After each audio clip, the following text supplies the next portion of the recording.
promote your honor and glory and to advance the peace, prosperity, and welfare of our county and of those whose interest you have committed to our church. Honorable members, nominee, committee secretariat, good morning once more. Dr. Sally Chemtai Chuma, welcome to the County Assembly of Nandi and feel comfortable. For the purposes of the proceedings, we'll be referring you as a nominee. This is Sectoral Committee of Nandi County Assembly, the Committee on Administration and Public Service and ICT, for the benefit of members of public and those following the proceedings online. Today, we have honor to conduct an approval hearing vetting of the nominee to assess the suitability for possible appointment as members of the Nandi County Public Service Board. These sittings is held pursuant to Section 58A1 of the County Government of Nandi Amendment Act 2020. Excellency, the Governor, Honorable Stephen Sang, in a letter dated 29th day of October, the year of our Lord 2025, forwarded to the Speaker of Nandi County Assembly the names of nominees for the vetting on their suitability to serve as members in Nandi County Public Service Board. Consequently, a newspaper advertisement notice was issued on 1st November 2025, Daily Nation newspaper, notifying the nominee about the approval hearing, vetting dates, and schedule to the call on matters of public and submit memoranda or sworn affidavit with evidence for against any of the nominee.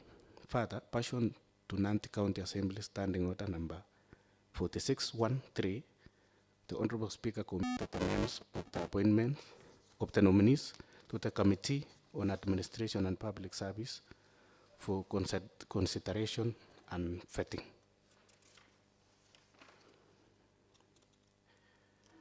Honorable members, may I ask the legal counsel to administer the oath to the nominee as we proceed?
I'll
Honorable Chair, we are sorry for the technical glitches.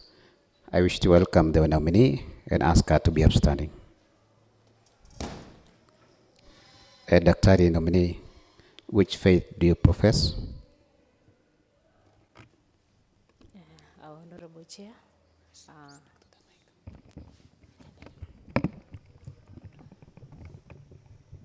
I'm professing to be a member of board, Public Service Board. Honorable nominee, I'm asking whether you are a Christian or a Muslim. I'm a Christian. Welcome. Thank you. I think you'll proceed to swear yourself now that you are a Christian.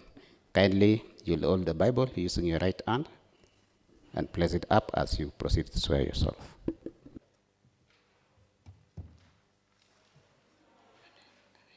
Okay, I, Dr. Sally Chemutachumo, having been invited for approval, hearing and present documents before this administration, Public Service and ICT Committee, to solemnly swear, affirm that whatever I will say and or present before the Honorable shall be the truth, the whole truth, and nothing but the truth in line with Constitution of Kenya and all other laws of the land, and that I will be the best of, and that I will do the best of my ability, and if find the truth without fear, favor, bias, affection, and prejudice. So help me God. Madam nominee, proceed to append your name and signature.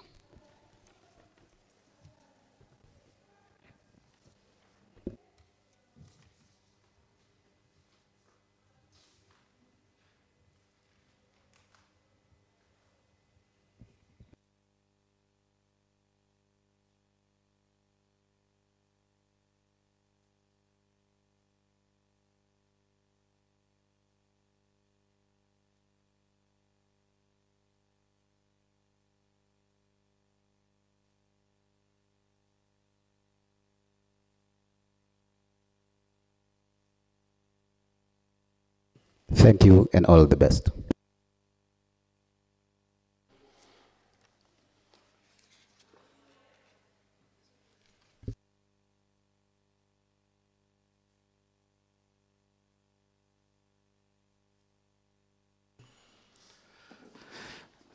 Thank you so much, the council. We now move to introduction, and I begin. I am Honorable Emmanuel Chemalan, chairman to this committee. Let me ask you to begin from the other side. Thank you, Honorable Chair. Nominee, good morning. I'm Honorable Matata Benjamin Kirich. I'm MCA Kapsabet Ward. Good morning, everyone. I'm Sarah Mutual, member of this committee. Good morning. I'm Chepto Lydia, member to this committee. Good morning, nominee. My name is Honorable Silas Kogo, MCA for Sangala Kiplonik Ward, and also member to this committee. Welcome. Thank you. I'm Honorable Itzak Mosbey, MCA Kaptumo Kaboy Ward, and a member of this committee. Welcome. Good morning, nominee. I'm Salma Faraj, and a member of this committee. Good morning. My name is Bridget Songok. I'm the vice chair of this committee. Let me give opportunity to the secretariat team to introduce themselves. Thank you, Honorable Chair. My name is Elliot San. I'm a clerk assistant.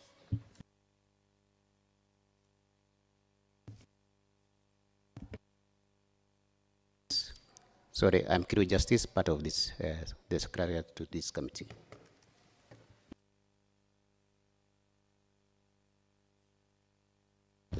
Good morning. My name is Miriam Meto, secretary to the committee. So thank you so much, Dr. Sally. We are going to engage you in 30 minutes time. As a chair, I encourage you to be absolute decorum, clarity, and precision in responses to the questions.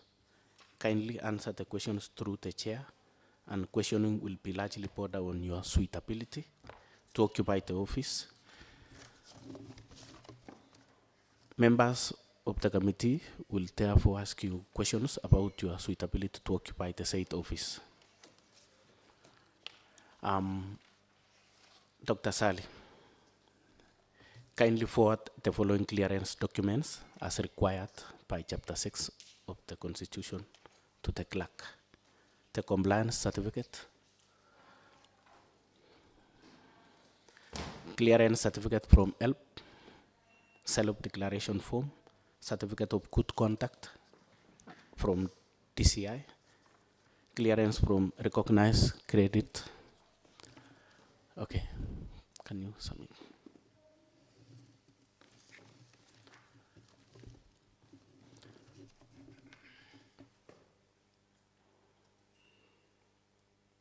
Thank you so much.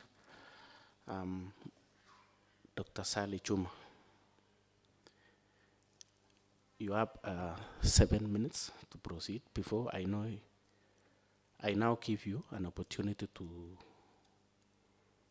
take us through your life journey, your academic journey, career, and your experience. Key responses purpose to advertise for the position you have been nominated to. You have 7 minutes to do so. Proceed kindly. Honorable Chair, honorable members. Kindly hold your mic properly. Honorable Chair, honorable members, good morning. I want to take this opportunity to thank you for having me in this as a committee. First, my name is Dr. Saliche Mutaichumo. I'm married, I'm a Christian, and my education background, professionally, I'm a teacher, deputy teacher, and a part-time lecturer in the University of Eldoret. Professionally, to be a teacher, I trained, having attained my PhD degree at the University of Eldoret, my master's degree at the University of Mount Kenya University, bachelor's degree, Egerton University, and my certificate at Mosoria Teachers College. So with this, gave me way to be a teacher professionally. So being a teacher professionally, I've been teaching in various schools. Before I became the deputy teacher, I was a teacher at Malel Mosoriot College, primary school. Then when promoted, I went to St. Luke Primary to be the deputy teacher for 3 years. And recently, I was also transferred to Moi High School Academy near Mosoriot. So with the experience of being a teacher, I've taught in different levels. I've also have experience of disciplining, counseling, and also mentoring the learners in various capacities. Being a part-time lecturer also, I've had experience to interact with various people of different capacities, and with that also, it will assist me, if given this opportunity, to be able to run the services to Nandi County. So, thank you.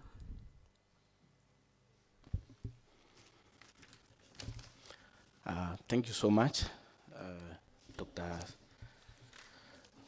Sally.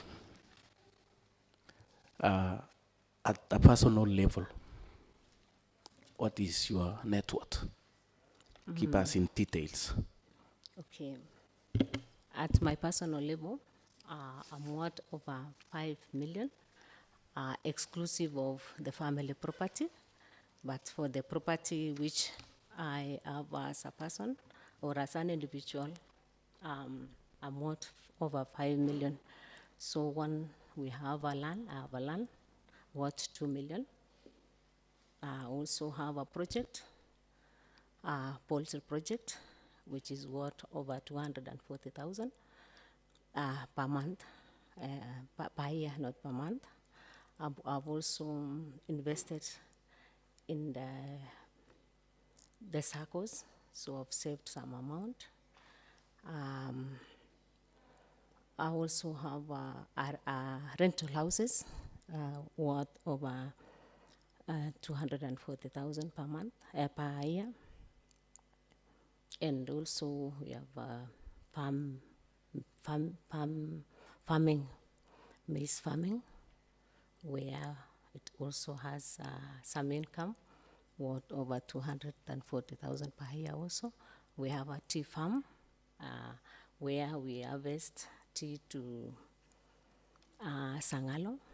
We also have a farm which we have planted coffee, though it has not produced. It is the seedlings are just halfway. So that one I did not mention because we have not sold any of the products from the coffee farming. So we also have a car, though that one I did not mention because it is a family car. So that car also worth over 400,000, but I did not mention because that is a family. Those are family properties. So some of the properties I did not mention because those ones are family properties. Okay, thank you so much. I now open the session, and I'm going to give opportunity honorable members to ask questions. Mosby, welcome. Thank you, Chair, for this opportunity. Dr. Sally, who are you actually? Because going through your documents, some documents indicate that you are Sally Chemutai Murgor. Some other documents indicate that you are Sally Chemutai. Others indicate that you are Sally Chemutai Chumo without accompanying affidavits. So who are you? Okay, I am Dr. Sally Chemutai Chumo. The first certificate showing that Sally Chemutai, that one I registered when I was doing my KCP. So the first one registered as Sally Chemutai. When I joined Form 4, I registered my father's name, that is Murgur, and that is why I have Sally Chemutai Murgur. But when I joined, when I got married, I think my marriage certificate is there. So that is why now I have Chumo. Chumo is my husband, and also I have the name Sally, Dr. Sally Chemutai Chumo. I'm asking this because very soon, if we approve you, you will be doing interviews for people seeking jobs. Will you allow that? Will you allow somebody to come with names without affidavits to support? Because you seem casual about it, that it is okay. You went to high school, you decided to include your father's name, you got married, You now decide to include your husband's name, leaving out Murgor. In some other documents, you are just Sally Chemutai. So exactly how should we, how should you be addressed officially? Okay, officially I should be addressed as Dr. Sally Chemutai Jumo.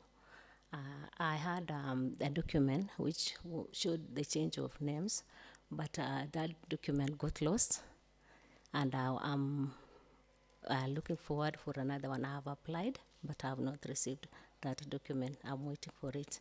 So that is why I'm advising people to have affidavit to show that that person is one person, not two different or three different people.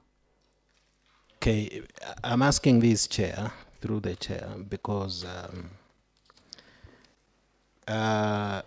again, still on your identity,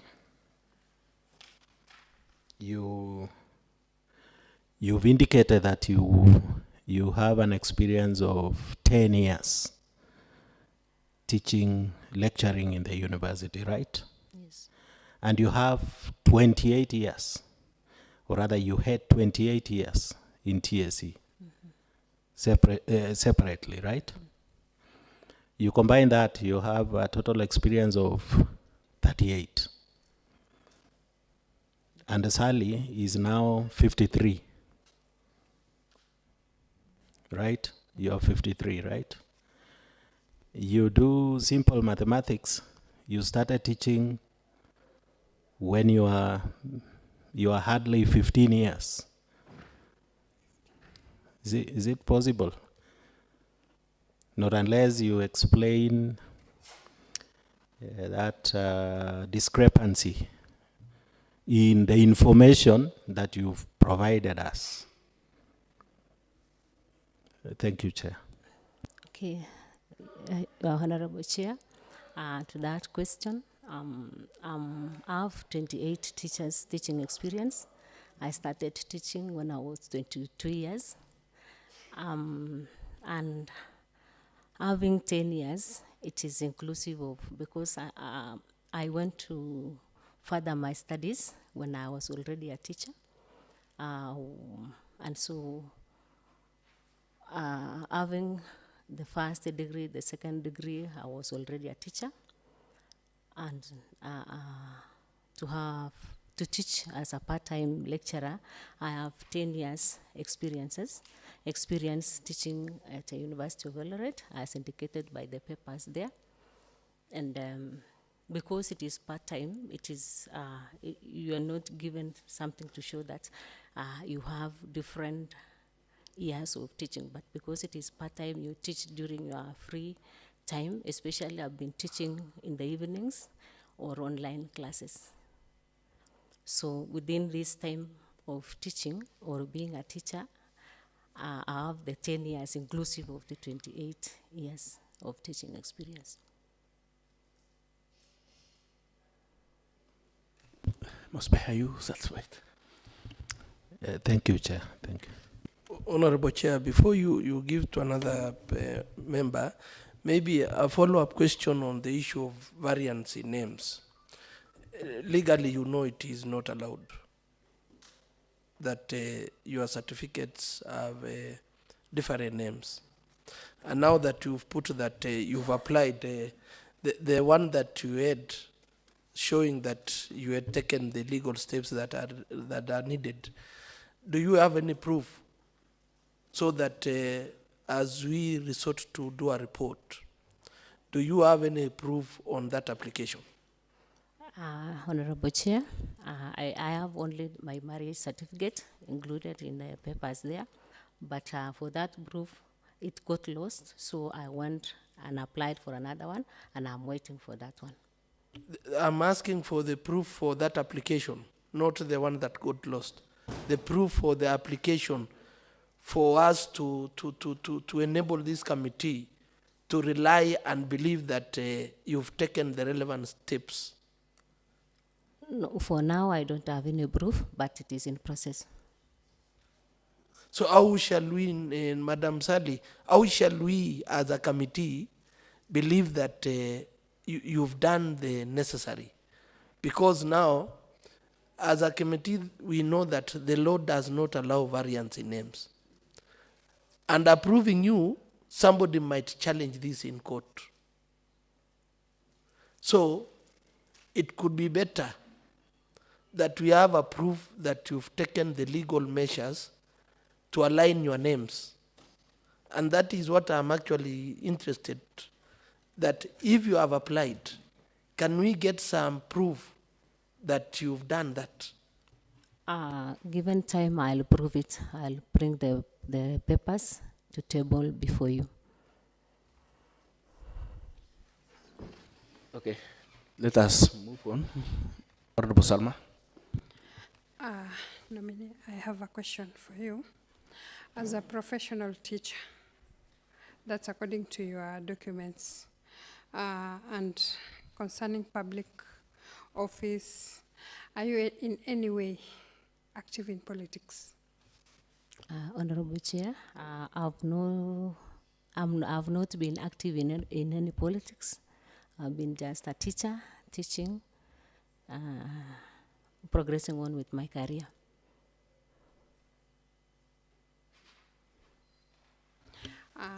Another question, Madam Dr. Sally. Have you in any way blacklisted concerning your financial obligations? Through the chair, I have not. Thank you so much, Salma. Well, let me welcome Vice Chair. Thank you, Chair. My question to nominee. How do you plan to promote inclusion of persons with disability in county employment? Through the chair, as it is indicated by the law, we have, they have their token. The people with disabilities, they are supposed to be included in the employment sectors, in all employment sectors of the county, as well as the national government. So they have a third of the opportunities given in the nation or in the county. So with that, I'll be able to include them in the Public Service Board. The last question. How will you ensure fairness and inclusivity in recruitment and promotions? Honorable Chair, I will do that by following the procedures. One, being honest in whatever I'll be doing. Apart from that, I'll also be accountable by having all the documents required and processing through them, going through them to ensure that they are valid and they are to the updated records as it is required. Thank you so much, Honorable Songok. Honorable Matata. Thank you, Honorable Chair. Madam Sally, I have a question to you on the issue of, I've seen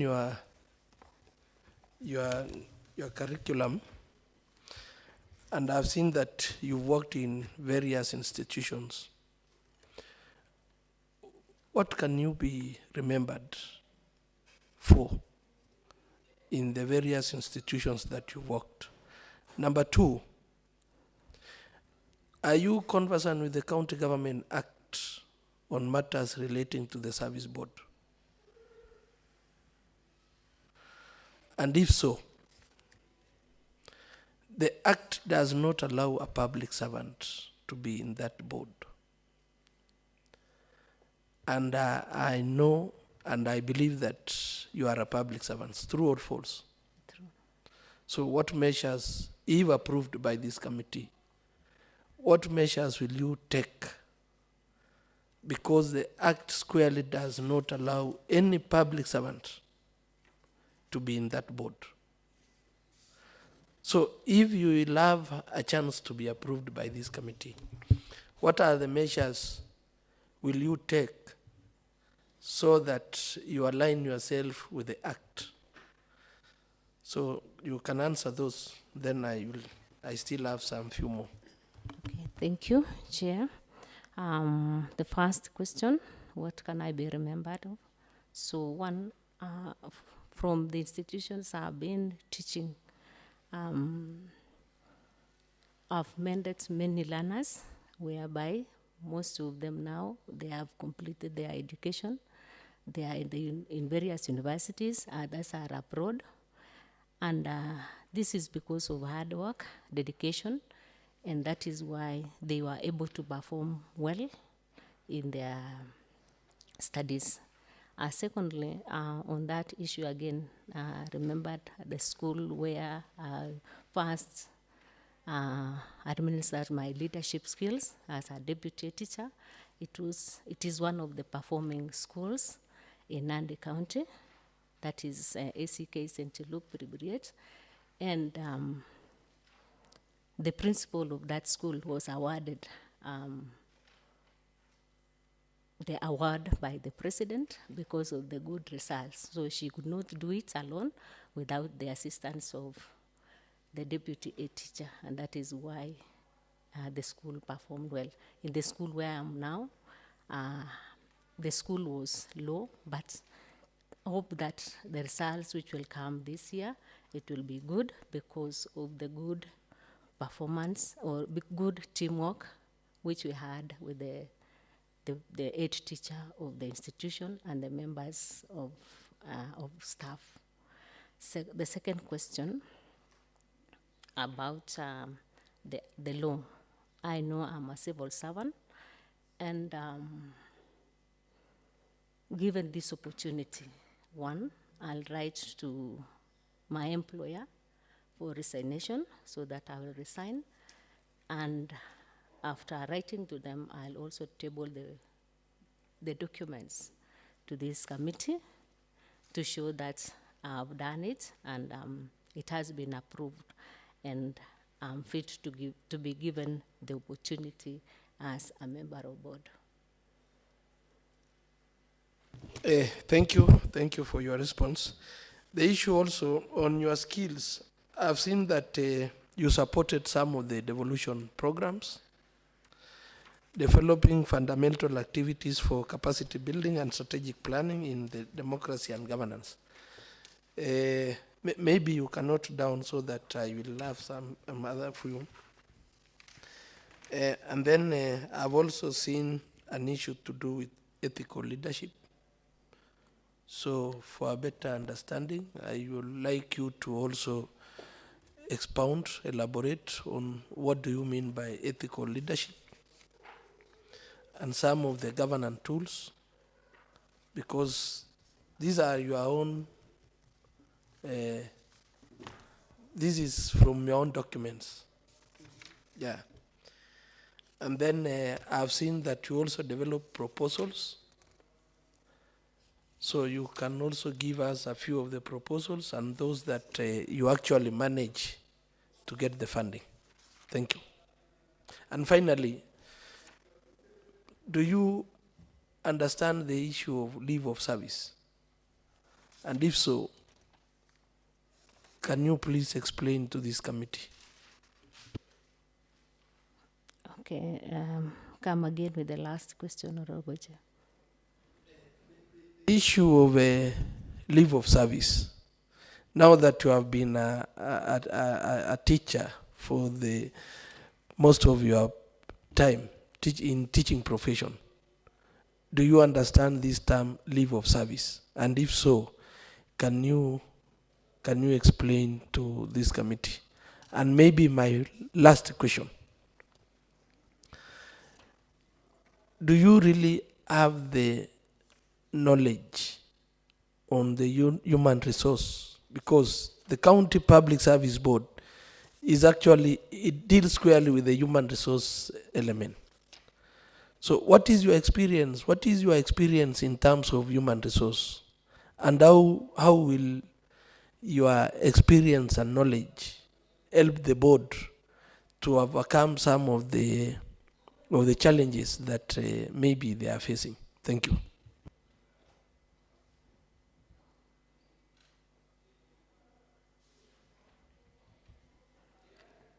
Okay, Honorable Chair, the first question for developing for the development of I didn't get it, Honorable Chair. Come again with the first. Maybe, Honorable Chair, in this professional, Madam Sally supported devolution programs, developing fundamental activities for capacity building and strategic planning in democracy and governance. So what are these, what are some of the programs that you supported? And now that I'm seeing that you midwife actually devolution, according to your documents. So what are some of these programs that you supported?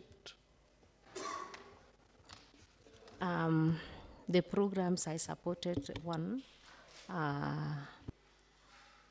I've been mentoring the youths in the community or the local churches around where I come from. I've been talking to them, mentoring them, and also advising them on the careers they're supposed to take as they further their education.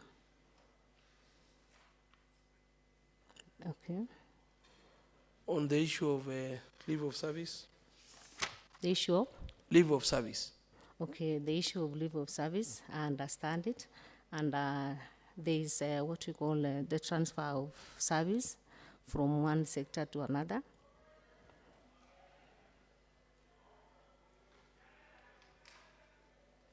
So how is it managed?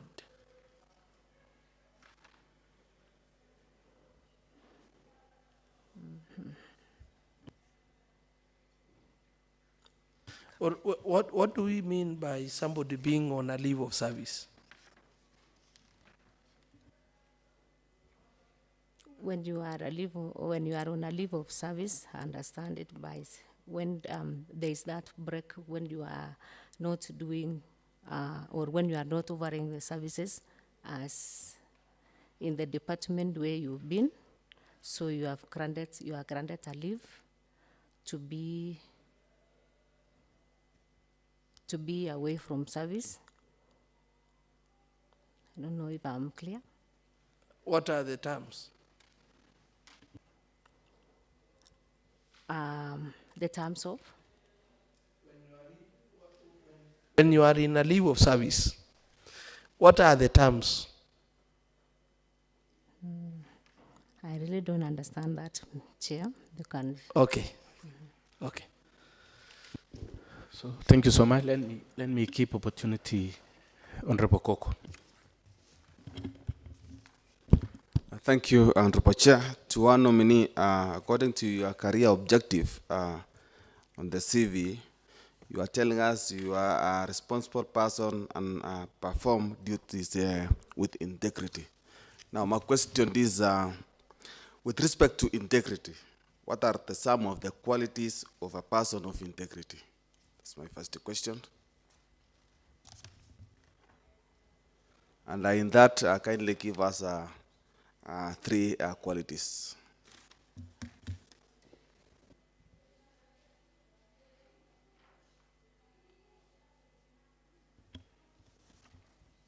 Number two, second question. What are the functions of County Public Service Board? Question two. Question two. What are the key functions of Nandi County Public Service Board?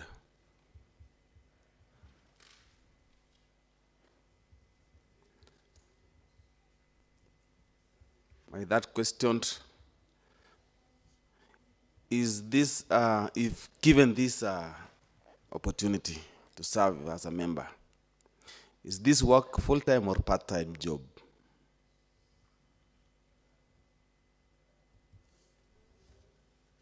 And finally, how are you going to balance your other works?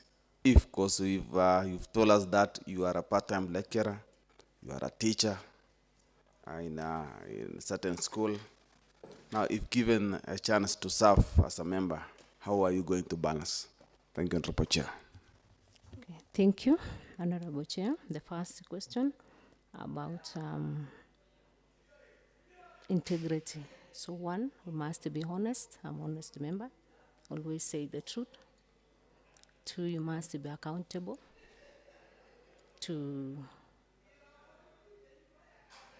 And thirdly, you must be democratic in whatever you are doing. The second question, what are the key roles of Public Service Board? The first role is to manage human resource. That is by disciplining them, also offering or going as per the executive need for employment and the finances. So if given that, you'll be able to employ as per the need of the members needed to be employed. So the work is to administer interviews. First of all, advertise for the job opportunities as it is required by the executive. Then you advertise the interview the members, shortlist them, interview, and offer them employment letters. The third question being a teacher in various institutions. I know the job of being a member of board is permanent, not permanent, but full-time.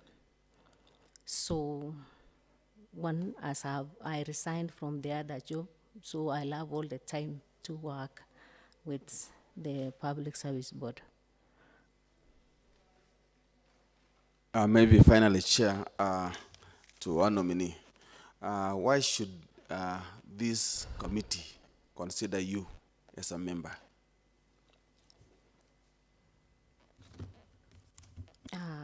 Honorable Chair, with the experience I have in dealing with human resource on the other end, as a teacher, I deal with different members of staff, learners, and all the stakeholders.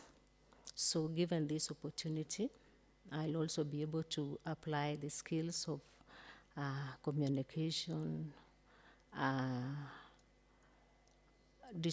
how I've been solving issues in those areas to the Public Service Board, and ensure that the Public Service Board runs on smoothly without any issues or any problem. So thank you so much. Let me give the last questions to Mheshimiwa Sarah. Okay, thank you, Chair. Okay, Dr. Sally, I have only 2 questions to post.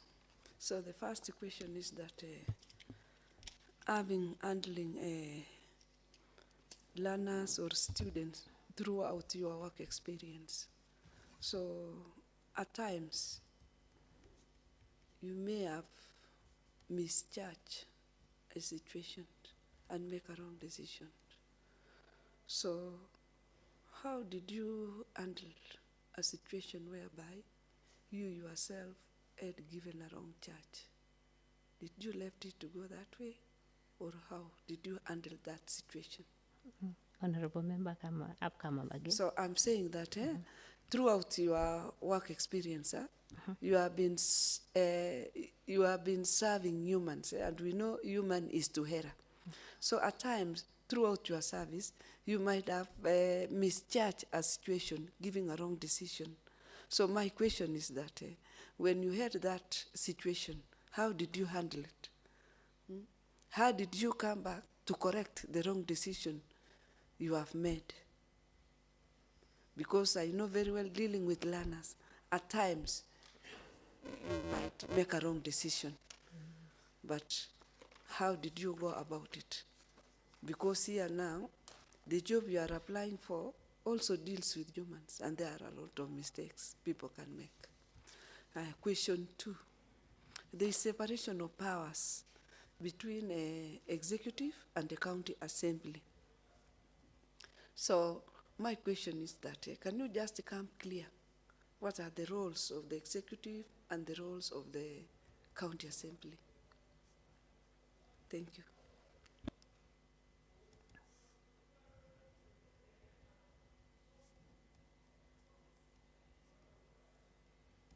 Okay, thank you, Honorable Chair. The first question about making a wrong decision or wrong judgment. So when you realize that as you are dealing with the human resource, making a wrong judgment sometimes occurs because we are human. So the first thing when you realize that there is that error, what you first do is to take your time to analyze the mistake you've made, then also consult maybe the head of the institution about the mistake, and come back to the individual or the person you wronged by discussing the issue, then correct the issue and you end it. On the second question on separation of powers, we know we have the executive and we have the county assembly. So the county assembly are law implementers. They implement, they ensure that there is the development in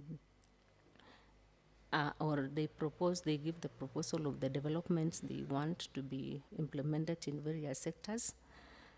And the executive are the ones now to ensure that they provide or they follow the process in ensuring that what the county assembly requires are administered. Thank you so much. Honorable Bridget. Thank you. To nominee, what do you understand the role and mandate of the County Public Service Board outlined in Article 10 and 232 of the Constitution?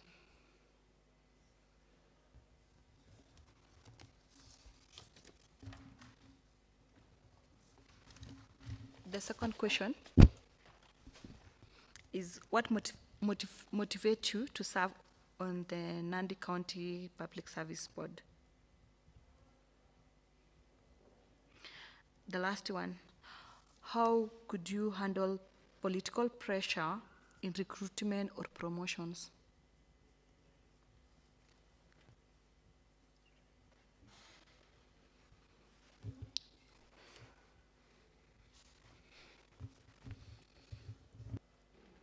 Okay, thank you, Chair. The roles of the County Public Service Board as articulated in the article. Okay, so one, as a member of board, it has various roles, as I had said before. Managing the human resource of the county. 2, as I had said, disciplining if there is any misconduct of the members. Also promoting in case they have done, there is promotion of all those of the members. And the second question, what motivated me to serve as a member of Public Service Board? Because I've been dealing with the the learners in where I have been, so interacting with them and also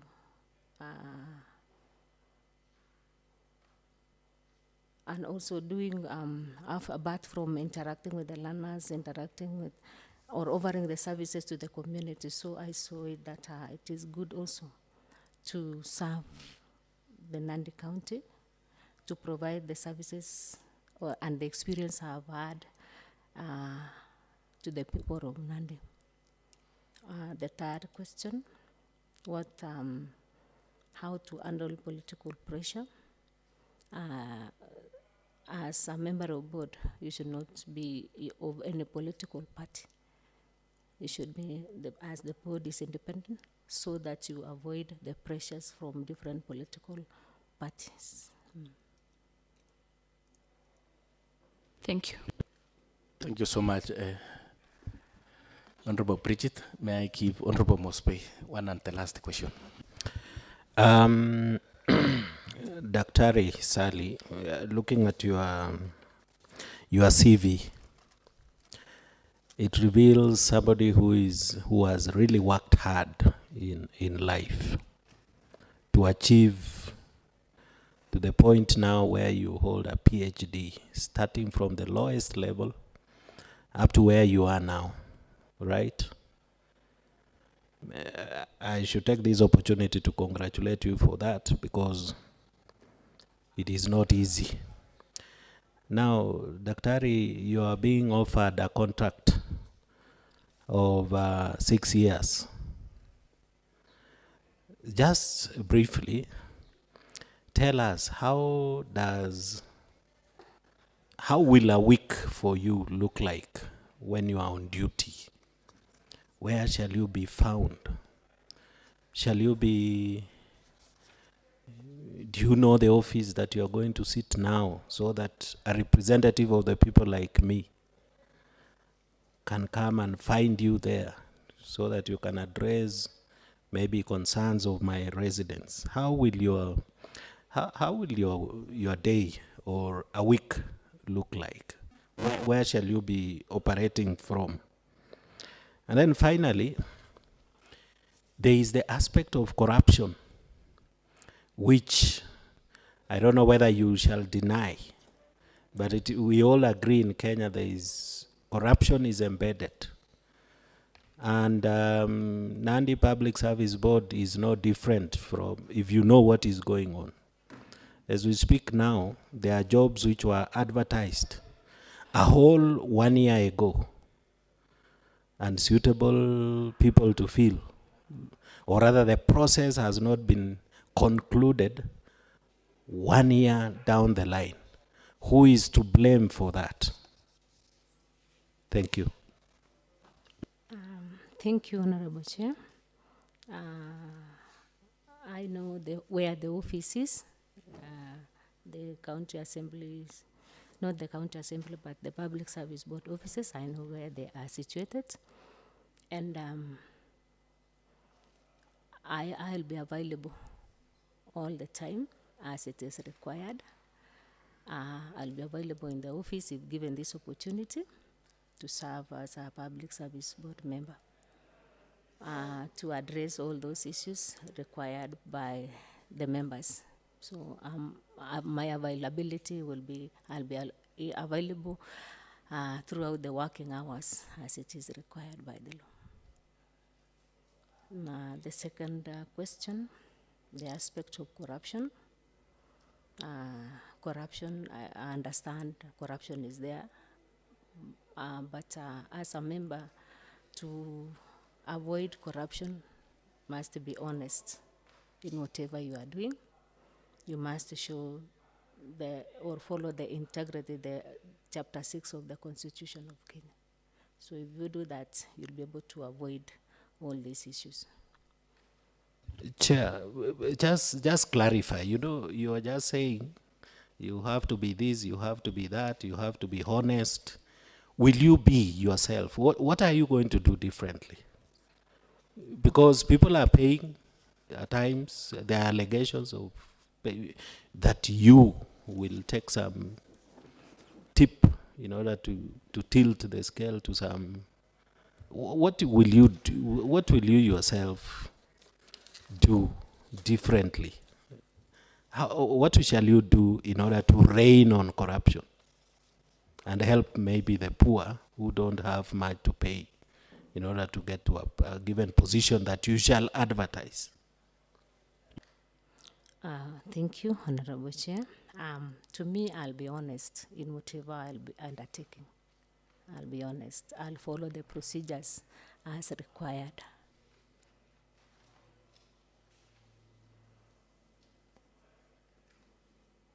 So thank you so much, Honorable Mosbe. Dr. Sally, we are winding up, and I'm going to give you a minute for closing remarks. Thank you. So thank you, Chair. I want to take this opportunity to thank all of you for availing this time for me as a nominee to present myself. Secondly, I want to say that if given this opportunity, I'll be able to serve my county, Nandi County, diligently and do what it is required by the law as a public member of board. Thank you. So thank you so much for attending this approval hearing. The committee shall retreat to assess your suitability, and we shall notify you. I take this opportunity to thank you and wish you well and safe journey back to home. Thank you. Thank you. I'm calling upon Sachin to usher out the nominee. Ensure you have all your documents.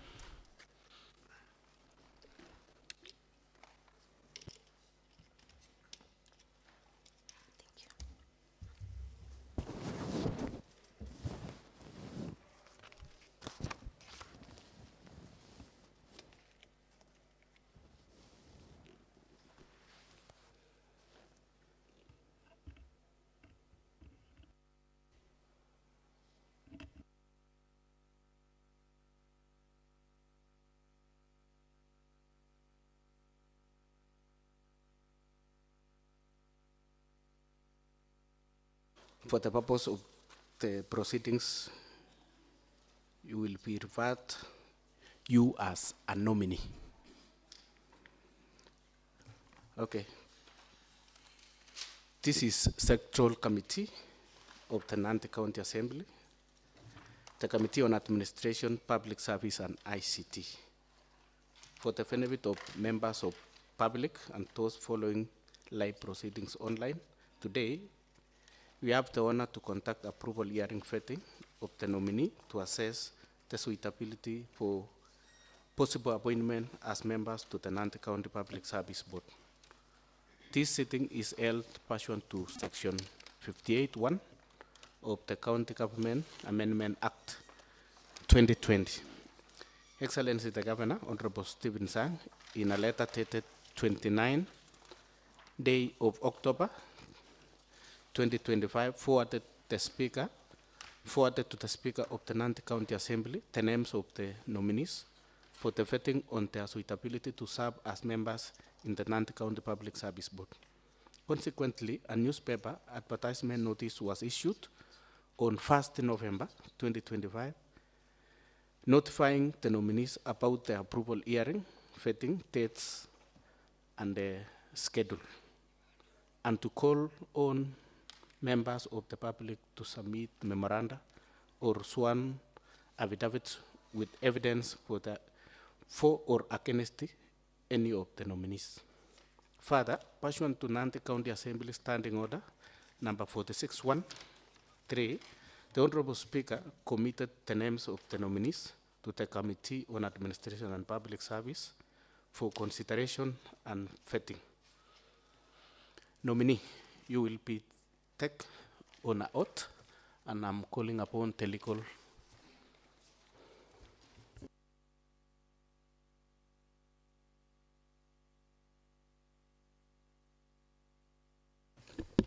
Welcome, nominee.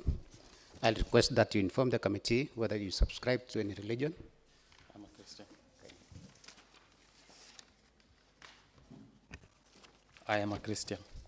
I propose that you, using the Bible, you raise it using your right hand and proceed to swear yourself. I, Sami Kipchumba Sang, having been invited for approval, hearing, and present documents before this administration, public service, and ICT committee, do solemnly swear and affirm that whatever I will say and or present before the Honorable Committee shall be the truth, the whole truth, and nothing but the truth, in line with the Constitution of Kenya and all other laws of the land, and that I will, to the best of my ability, aid it find the truth without fear, favor, bias, affection, or prejudice. So help me God. Thank you. You can proceed to append your name and signature.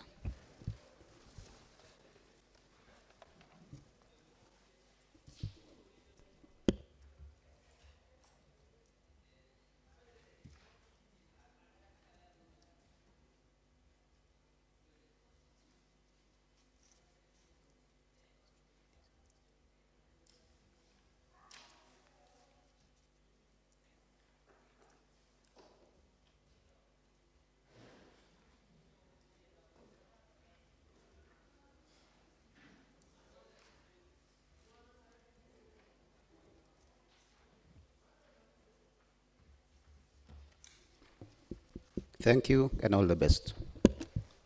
Thank you.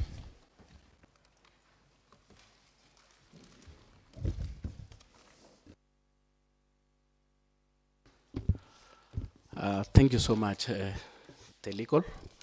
The nominee, we are going to engage you in 30 minutes time.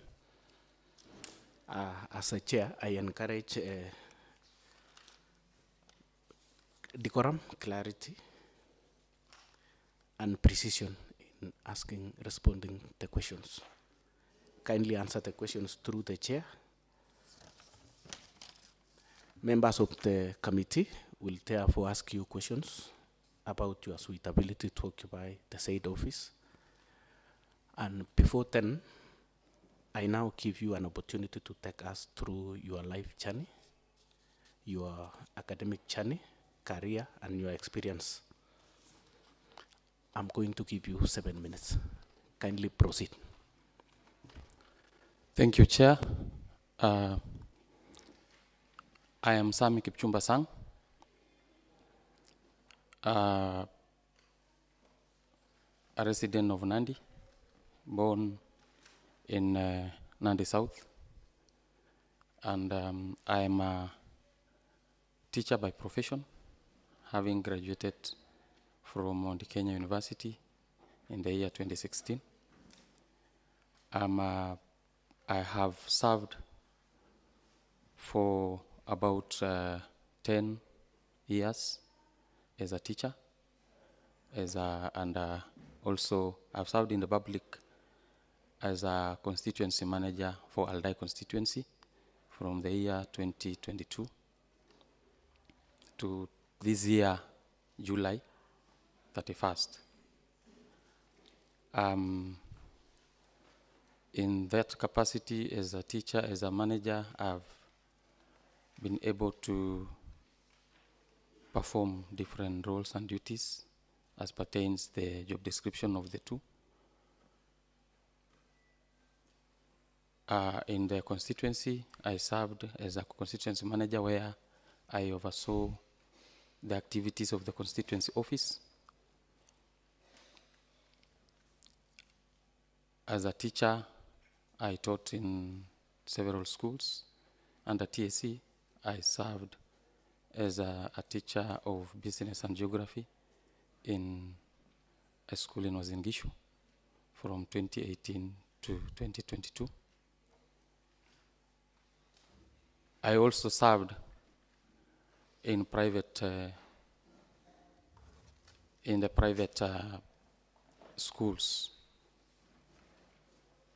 as a classroom teacher and an administrator, as a deputy head teacher of a school in Eldoret called the Eagle Academy, and another one in Ziwa called Arise and Shine. Yeah.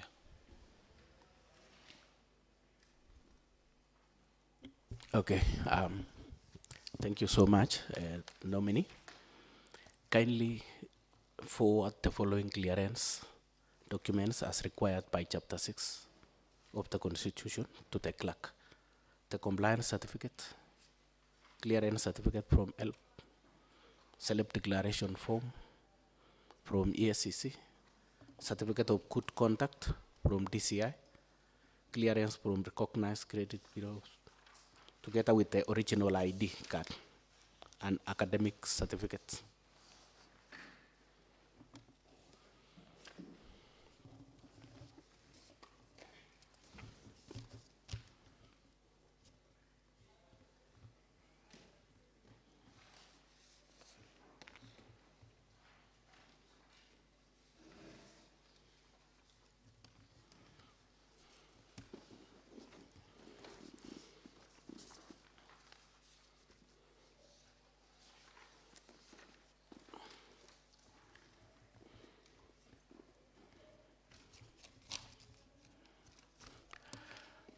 Thank you so much. The nominee, at the personal level, what is your net worth? Give us in details. Thank you, Chair.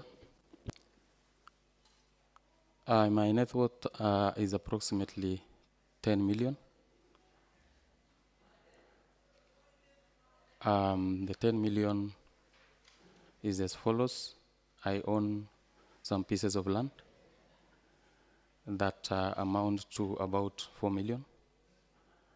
I have a residential house that also I can approximate it to around 4 million. I own a private vehicle that amounts to about 1.2 million. In the farm, I also have some crops and about 3/4 of an acre. I have tea that is almost due for to start harvesting. Thank you. Thank you so much. I now open the session, but before I'm going to give honorable members an opportunity to introduce themselves and proceed to ask questions. I begin. Honorable Emmanuel Kipchumba, MCA Kilibwani and chairman to this committee. Let me begin from the other side. Thank you, Honorable Chair. My name is Honorable Benjamin Kirich Matata. I'm the MCA Kapsabet Ward. I'm Sarah Mutswal, member of this committee, MCA Kosirai Ward. Good morning, Honorable. My name is Honorable Silas Kogo, MCA for Sangalo Keblonik, and also member to this committee. Welcome. Honorable Isaac Mosbey, MCA Kaptumo Kaboy Ward, and a member of this committee. I'm Salma Faraj. I'm a member of this committee. Welcome. I'm Honorable Bridget Songok, Vice Chair of this committee. Welcome. I welcome the Secretariat Committee to introduce themselves. Thank you, Honorable Chair. My name is Eliud Sang, member of Secretariat. Welcome, nominee.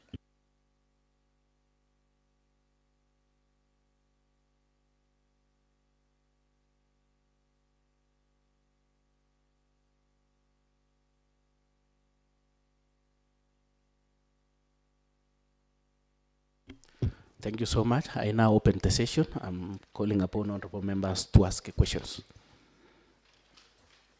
I begin with Silas Koko. Thank you, Honorable Chair, to once again, Honorable Nominee, welcome. Now, we've gone through your testimonials, starting from primary, high school, and at the university level. We've just seen that during your KCPE, we have sung Sami. In KCSC, we have somebody by the name Sang Kipchumba Sami. And again, in your university, we have Sami Kipchumba Sang. Can you tell us who are these three individuals? Thank you. That's my first question. Thank you, Chair. From the documents that I have, all the three names are there. There are only cases where they've been interchanged. And for me, I've never had any problem with them, because we have cases where it has started with the surname. In some cases, it started with the first name. Thank you. Our nominee, you are telling us it was interchanged. By who? And yet you are the owner of the said names. Thank you very much, Chair. During registration, especially in primary school and secondary school, normally they just follow that order of first name, then followed by the middle name, and lastly the surname. But when it comes to colleges and universities, in most cases, they start with the surname. Thank you. So, who are you? Okay, so how do you want us to treat you? With the first primary or the secondary, which is which? Because we want to treat you as straight to your name. So I don't know, because here we are dealing straight things, and I want to know, are we going to start with Sang Sami, or Sang Kipchumba, or Sami? Thank you, Chair. I would prefer to be addressed as Mr. Sang, for that matter. But all the names are my name, is my name. Thank you.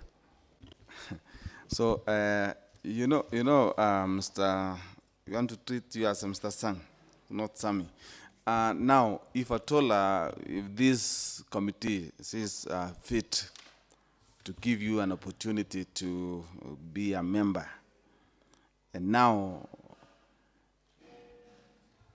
if someone comes and calls, for example, may I take my name that here I'm Silas during an interview. Tomorrow I come up with Kogo, Kipkemboi. Will that not be different persons? What shows that I'm Silas, and the other one, what shows that I'm Kogo? Now, in short, do you have any proof that the names are yours? What shows? Do you have any proof for that? Thank you, Chair. As I said before, all the documents that I have bears all the names, and therefore, in an event that I am presenting myself to any official interview or any bench or any board, all the documents bears all the three names. Thank you. Okay, thank you. To my second question, now state the challenges facing the Nandi County Public Service Board, if given this opportunity, and probably give us some suggestions or the solutions to those problems. Thank you. Thank you, Chair. I want to appreciate the fact that I'm aware of the challenges that are facing the Nandi County Public Service Board pertaining the HR issues and the cases where some of the employees were terminated from serving in the public service of Nandi. The challenges are so wide, starting from the cases where it was alleged that some of the employees were employed illegally, with others with fake employment letters. Others have had to be promoted illegally without following the due process as per the law. Others have gone ahead to court to maybe stop the process. Those are some of the challenges that I'm aware of, and I know if given this opportunity by this board, by this committee, if my nomination is approved, I want to assure this committee that I understand the laws that are governing the Public Service Board, and I'll ensure that I serve following the law, ensuring that the employment of any public servants in Nandi County follows the due process, where the advertisement is open and fair, where the opportunities are given fairly based on merit and free without any corruption. Thank you. Thank you. Maybe my final question. You are once a CDF manager, isn't it? Now, kindly cite two scenarios that scenarios about a time when you had to make a very tough decision during your stint as a constituency manager. Thank you very much, Chair. As you said, I was a constituency manager and not a CDF manager. And my duties and roles in the office was actually to link between the public and the Member of Parliament and oversee activities of the constituency office. And also, I was in charge of the employees in the constituency office. Yes, in any duty that someone is assigned to, there are challenges and there are cases where you may not be having, you are forced to maybe take a decision or over another. And therefore, I can say that I've had areas where, like for example, in terms of projects, where we know in most cases we are, we have in our responsibilities to choose, because we have very limited resources and a lot of things to be done at the same time. So in that case, I had to maybe ensure during the public participation, prioritize those projects so that at least those ones that need urgent attention can come first. Thank you. Thank you, Honorable Chair. Final question, why should we give you this opportunity as a member of County Public Service Board? Thank you. Thank you very much, Chair. I present myself to this committee and I know the challenges that are ahead, and I am very sure and very confident that given this opportunity, I will ensure that there is transparency, there is, I will serve with integrity to ensure that everything is open, there is nothing done without involving or making the public to know. Thank you. Honorable Chair, I have a follow-up question on some issues raised by the Honorable Silas. Honorable Sami, you've put across that you are aware that some employees of the Nandi County Public Service were stopped from working. And you've said that you will stick to the laws governing the Nandi County Public Service Board. You are also aware that we have labor laws. Besides the laws governing the Nandi Public Service Board, we have the labor laws. Now, can you inform this committee or tell this committee, how will you handle an employee who was terminated abruptly and he or she has worked for 10 years, and for that illegalities, who is to be blamed? If you are in that service board, and if you get the chance, if approved by this honorable house, can you tell us how you will handle an employee who has worked 10 years and abruptly dismissed, and allegation made that he acquired the job illegally based on the labor laws, and if you understand them? How will you handle such a scenario? Thank you, Chair.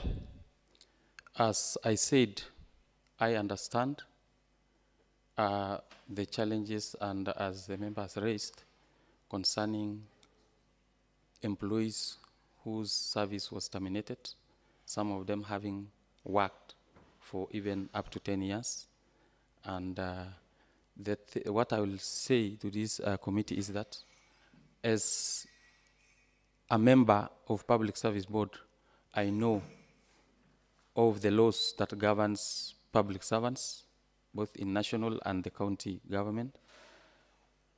These issues were raised from HR audit that was done, and I want to believe that before reaching that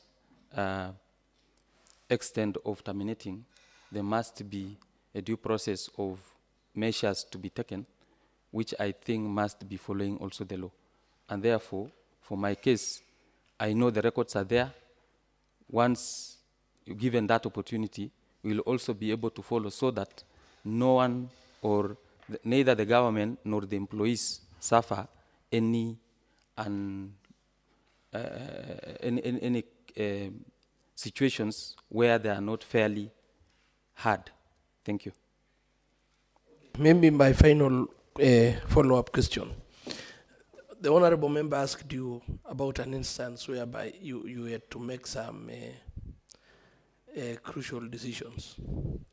Can you give me an instance whereby, as the constituency manager, you disagreed with a member of parliament? Chair, maybe I will want to ask that the member can repeat so that I can get clearly. The honorable member posed a question that it reaches a point in your working that sometimes you disagree with the authorities and you need to make some decisions that might not be in agreement with the authorities.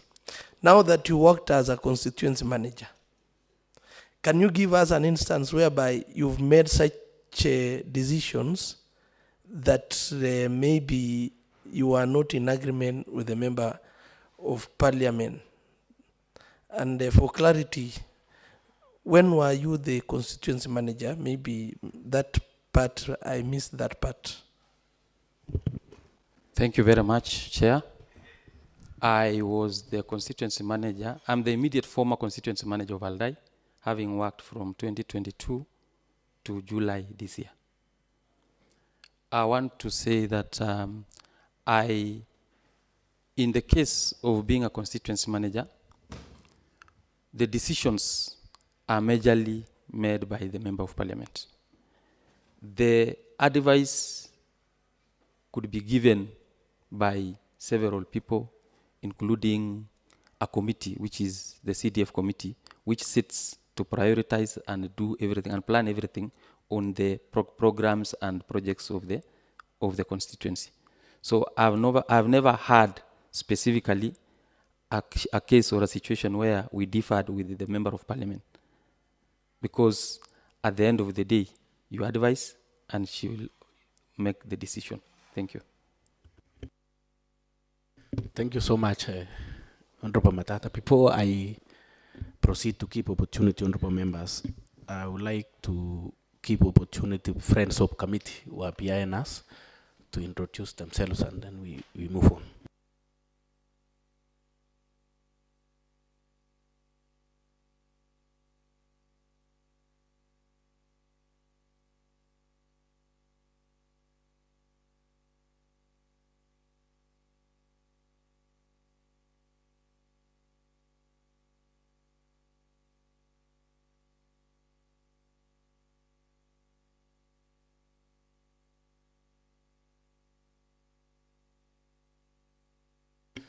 Okay, thank you so much. Let me keep on Sarah.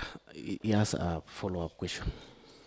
Okay, Mwalimu Sami, this is a follow-up question from what my colleague have asked about that office you were recently. So I think that you participated fully in politics, and that is why you were given a chance to be in that position, in that CDF office. So what will prevent you practicing politics again in Public Service Board of Nandi? Thank you, Chair. First of all, I want to say that I did not participate fully in politics to be given the opportunity, because during the process I was a teacher and serving in a school. It is only that when a chance presented itself for the position of constituency office manager, I reached the member of parliament, and knowing me, she was able to offer me the opportunity. In this case,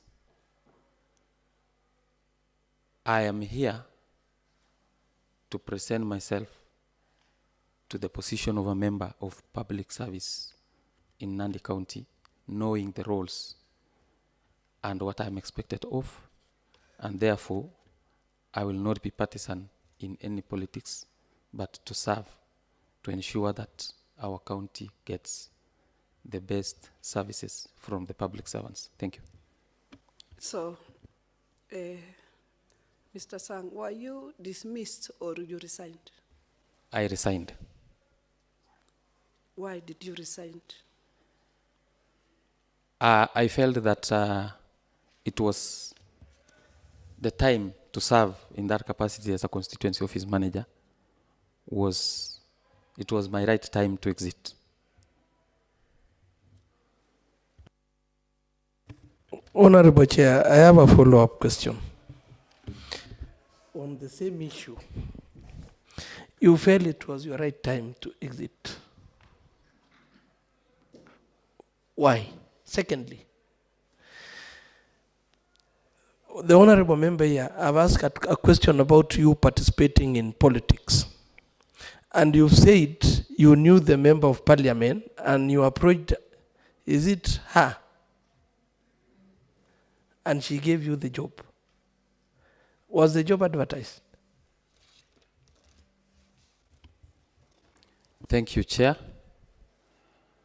First of all, and maybe, Honorable, are you still a teacher? Thank you, Chair. Let me start. Are you still with the Teacher Service Commission? Are you still working with the Teacher Service Commission? Thank you, Chair. I am no longer working with the Teacher Service Commission.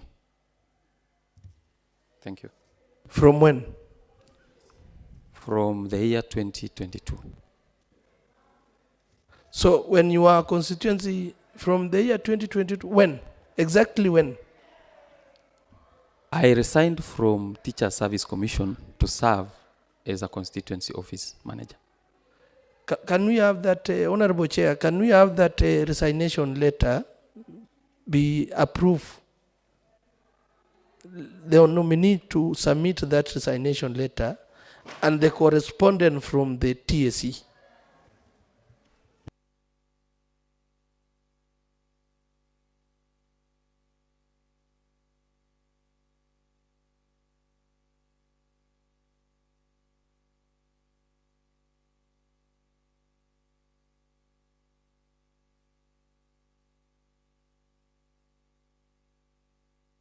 The job.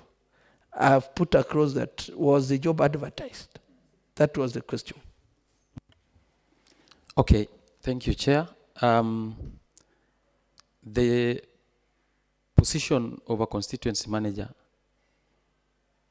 is at the discretion of the member, any member of parliament, to identify and offer to anybody he or she feels deemed right. So it was not advertised because that is the nature. Now, Honorable Chair, the issue now comes, can you convince this Honorable Committee that you did not participate in politics? Thank you, Chair. Yes, I did not.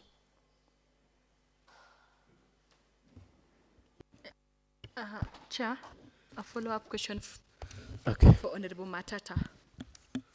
The nominee has said that the member of parliament can give anyone the position. That means you are loyal to her politically. And here you are telling us you didn't participate in political. Clarify kindly. Thank you, Chair. Maybe something that I didn't add there is also the part of qualification that for one to be able to be a constituency manager, one should be a graduate. And apart from that, I don't want to say that it was about loyalty. Yes, thank you. Honorable Chair, the nominee is not answering the question as required.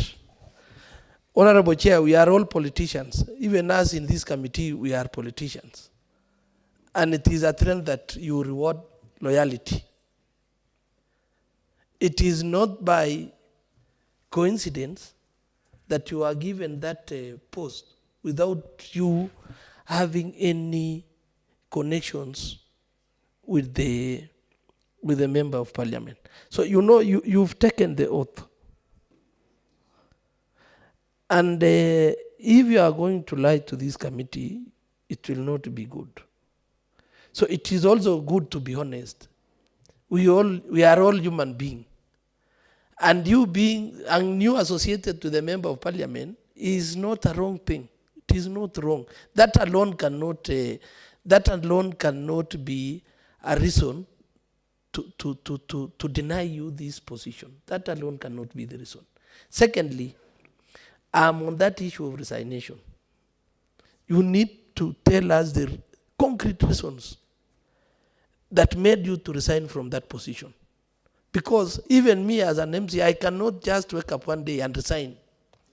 There must be reasons to that effect. Please. Thank you, Chair. First, I want to begin by the issue of loyalty. Loyalty is, I think, according to me, something that could be expansive. But if voting for someone is part of the loyalty, that could be one of the reasons.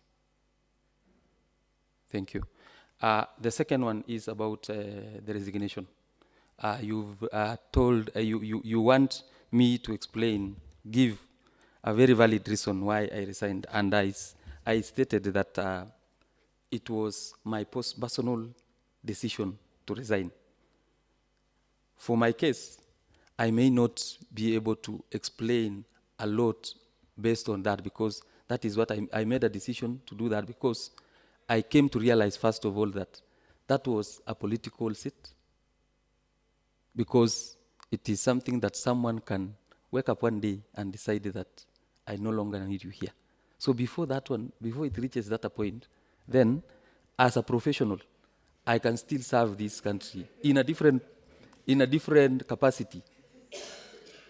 Thank you. Thank you so much. Let us proceed. Let me call Honorable Salma. Thank you, Chair.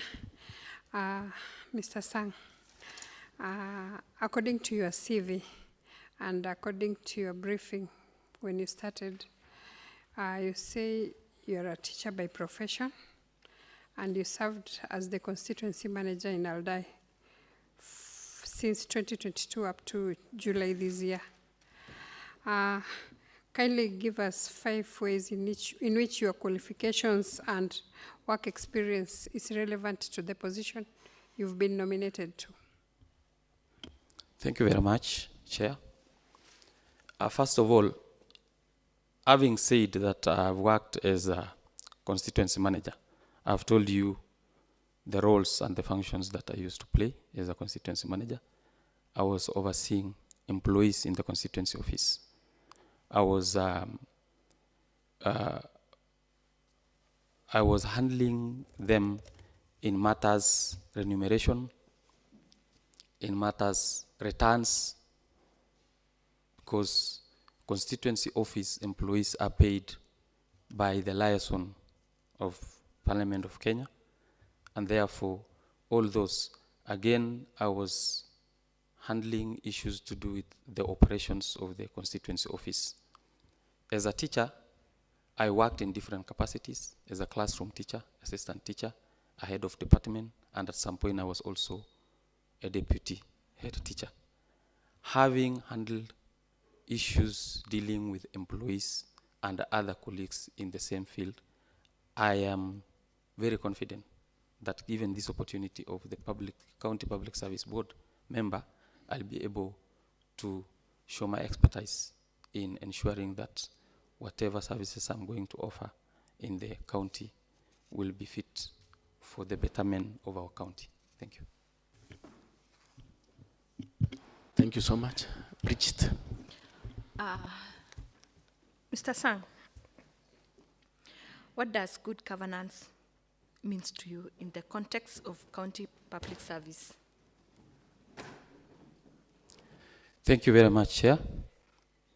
To my understanding, good governance in this case of Public Service Board is because the functions of the County Public Service Board, which includes the establishment and abolishment of offices, the process of recruitment of public servants to serve in the county, and ensuring that also we carry out the process of disciplinary measures as it arises. I'll ensure that there is fairness, integrity, and openness in the process of serving. Thank you. The last question. What is your vision of transforming the Nandi County Public Service over the next 5 years? My vision, thank you very much, Chair. My vision, given the opportunity with the approval of this committee, is to ensure that the people of Nandi get services from the public servants in the right way by ensuring that there is equal opportunity to every citizen of Nandi. Thank you. Thank you so much. Let me invite Honorable Mosby. Thank you, Chair. Mr. Sang, listening to you and hearing you answering questions from my colleague honorable members, you seem to be a person who understands the tribulations of Nandi workers, especially those who are stopped at some point. When did you develop this interest? Is it when this advertisement for this position came up, or you've been following this space? Thank you, Chair. I've been following the space since the occurrence of this. I think it was last year, about August or something, somewhere there. Thank you. So then could it be that your resignation from the other end was you saw this opportunity, or did you see this opportunity coming? Because honorable members have tried to ask you to be specific on why you've left the other opportunity. You've been a bit cagey on it. You don't want to really commit. You've just said it was time. And my fear again, this one will be 6 years, Mwalimu, and will you be ready to go the whole hog with the Nandi workers? Who knows? Maybe we give you. Then after some time, you will see it the right time for you to go. Thank you, Chair. First of all, I want to answer that question. When the advertisement, when I saw the advert of this position of Nandi County Public Service Board members, I I developed an interest in it, knowing very well that there were quite a number of challenges facing employees, and not only employees, but also the citizens, since I don't want to say that the services that are being offered by the public servants in Nandi is 100%. We could be having some challenges here and there, and I believe that my input in the position of being a member of the Nandi County Public Service Board will add value that will enable our county achieve the goals and the objectives that we have. To answer the question of whether the resignation maybe is something that is in me, that I'll just feel at any given point that it is now the right time to resign, I will say no. I think, though I answered the first question that was asked by one of the honorable members, Chair, is that there is a very big difference between a position that is governed and guided by law and other positions. For this, I understand, and this is where I want to believe that I'll have a very good space to demonstrate my skills and my understanding on the job. Thank you very much. Thank you. The last one, Chair, is looking through your documents again, I realize that you come from a marginal place in Aldai called Kereri. And besides that, I don't know where your properties are. I believe it could be in the same area.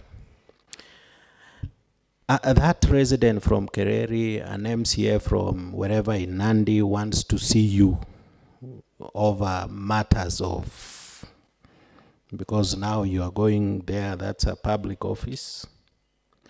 They want to see you.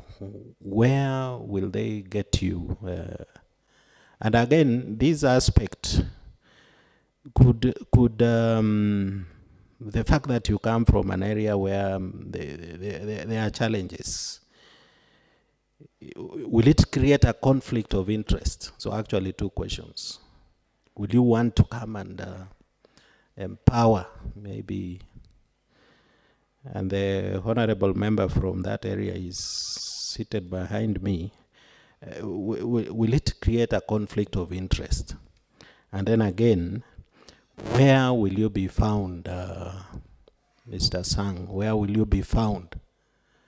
Because from experience, it is very, very difficult to find a board member. Even the poor workers who have complaints, it's been very difficult, very, very difficult to find the colleagues you are going to join.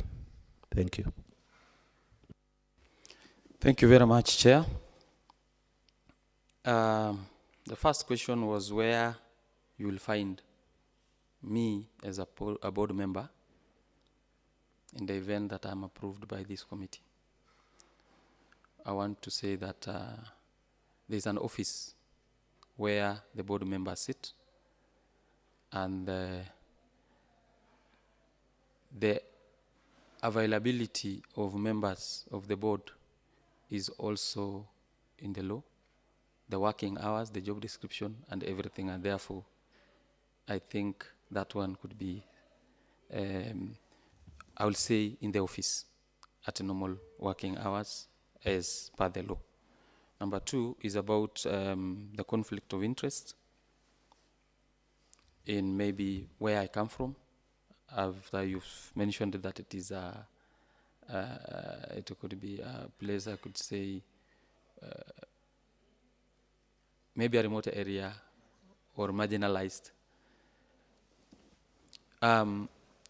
Given this opportunity, I want to assure this board that I'm going to follow the regulations. We have the public service values and principles. We have several regulations that governs the work of the members of the public service and the board. And therefore, I will be very fair. I will be very open. I'll ensure I will ensure that we follow the law to the letter. Thank you. Thank you so much, Honorable Sarah. Okay, through the chair, Mr. Sam. So my question is that as a board member of Public Service Board, is it a full-time job or it's a part-time job? And at the same, is it a full-time job that you are supposed to be in the office throughout? And another question is that what are you expecting? An allowance or a salary?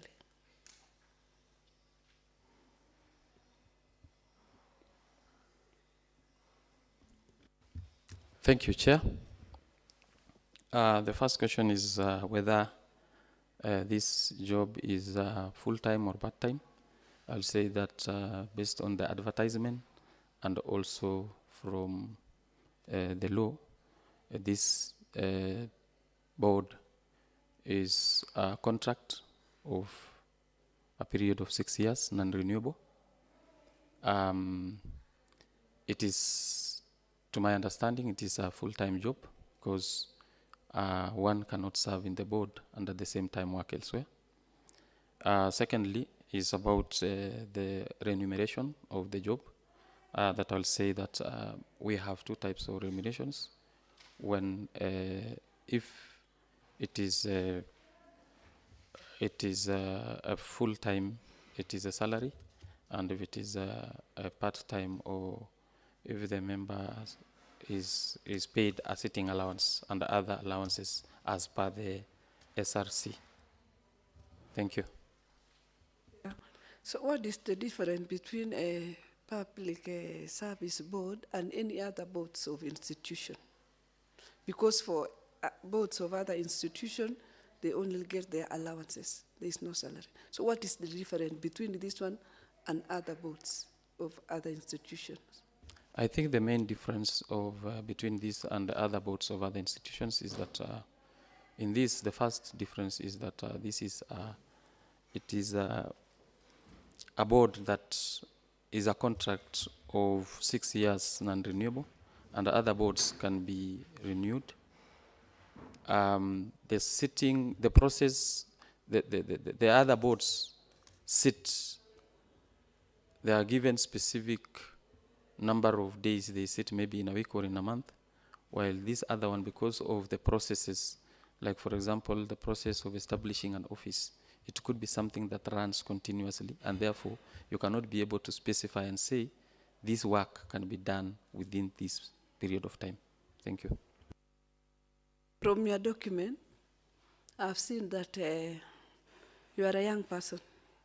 You resigned after 10 years in TSC.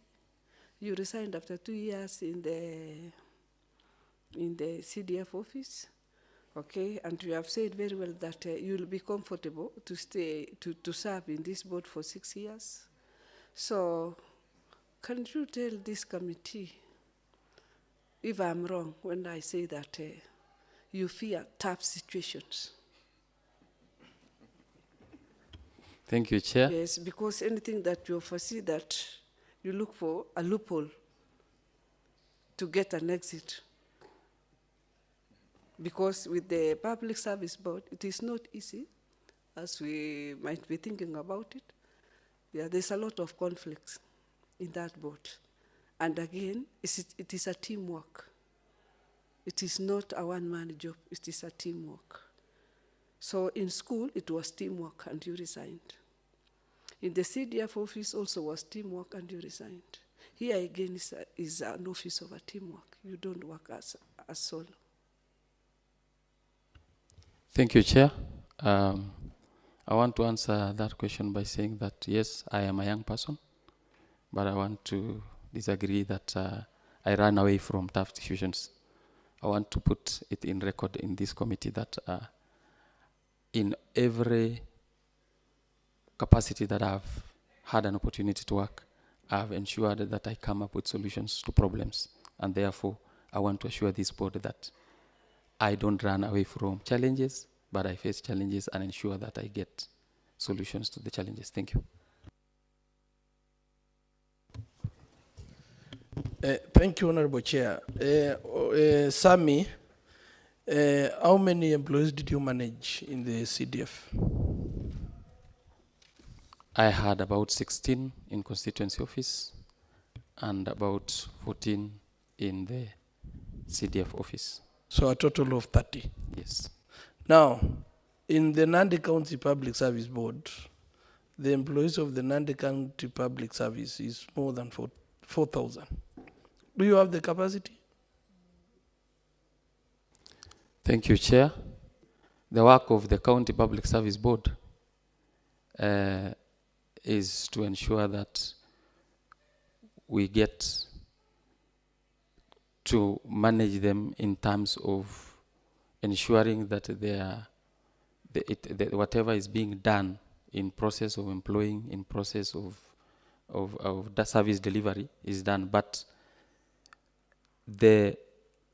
we have departments and we have people who are in charge of those departments, and therefore it is not like handling the 4,000 in just as a group, but we have different departments where we have also heads of departments.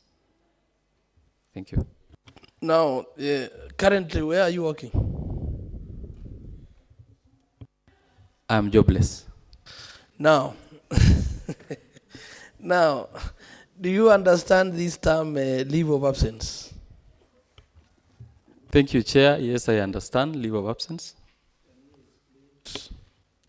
Can you explain, please? Thank you, Chair. Leave of absence, according to my understanding, is a situation where an employee is either given permission or seeks to be away from service. And we have different types of leave of absence. We have temporary leave of absence, where we have, like for example, we have the annual leave that every other employee is entitled to according to the law. We have several other leaves like maternity leave, paternity leave, study leave. And then we have the permanent leave of absence. For example, maybe when someone is going on retire or someone exits from serving or offering services in the place of work. Thank you. Honorable Chair, that might be not correct, but have you ever taken a leave of absence? Yes. When?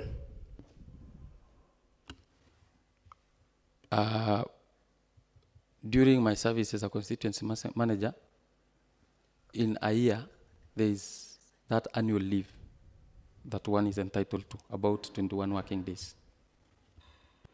You took the leave of absence during your... Can you come up again? Thank you, Chair. Unless I'm not getting the word leave of absence, but according to my understanding, leave of absence is a case where an employee seeks or is given permission to be away from service. And we have different types of leaves. And that is why I was saying we have... Very categorical. I know that we have different types of leaves. I'm on this one, leave of absence. That is what I request that you explain that. And have you ever taken a leave of absence? Chair, I don't know if I'm getting it right. Honorable Matata, let us raise that case. Okay, to Mr. Sang, you took a note and you had first to tell this committee that you resigned. And now you are talking of leave of absence. You are contradicting yourself. Honorable Sarah, let us raise that case kindly. Okay, honorable members, we are winding up. And maybe one final question, Honorable Chair. Yes. Have you ever come across a situation whereby you make a decision and then later you realize that the decision was misguided? How have you handled such situations? You make a decision, later maybe you realize that the decision you made was misguided and it was not proper. So how will you handle that situation to manage that? Thank you, Chair. In an event that I make a decision that maybe was wrongly judged, I want to believe that that is what the member is asking. As a human being, maybe if I make a mistake in the process of making a decision, then I think the best way is to maybe revert on especially the areas of action to be taken after making the decision. Thank you. We are winding up, and I'm going to give you an opportunity to present closing remarks. Welcome. Thank you very much, Chair. I want to take this opportunity to thank the committee for the opportunity of inviting me to this committee to present myself. And I want to promise that given the opportunity to serve as a public service board member, I want to assure the committee and the residents of Nandi that I'll do my best to ensure that there's fairness, there's openness, and there's equal opportunity to everyone to serve and to also get services from the public servants of Nandi County. Thank you very much. So thank you so much for attending this approval hearing. The committee shall retreat to assess your competence, and you shall be notified.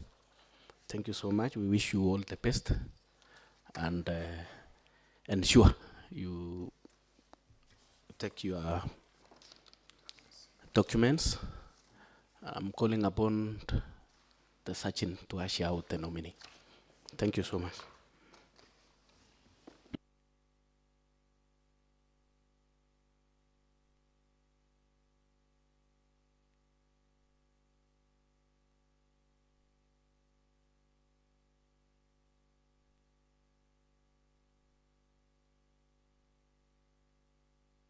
You comfortable? This is the Electoral Committee of Nandi County Assembly, the Committee on Administration, Public Service, and ICT, for the benefit of members of the public and those following the live proceedings online. Today, we have the honor to conduct approval hearing vetting of the nominee to assess their suitability for the possible appointment of members to the Nandi County Public Service Board. This sitting is held pursuant to Section 58A(1) of the County Government Amendment Act 2020. His Excellency Governor Honorable Stephen Sang, in a letter dated 29th day of October 2025, forwarded to the Speaker of Nandi County Assembly the names of the nominees for the vetting of their suitability to serve as members in Nandi County Public Service Board.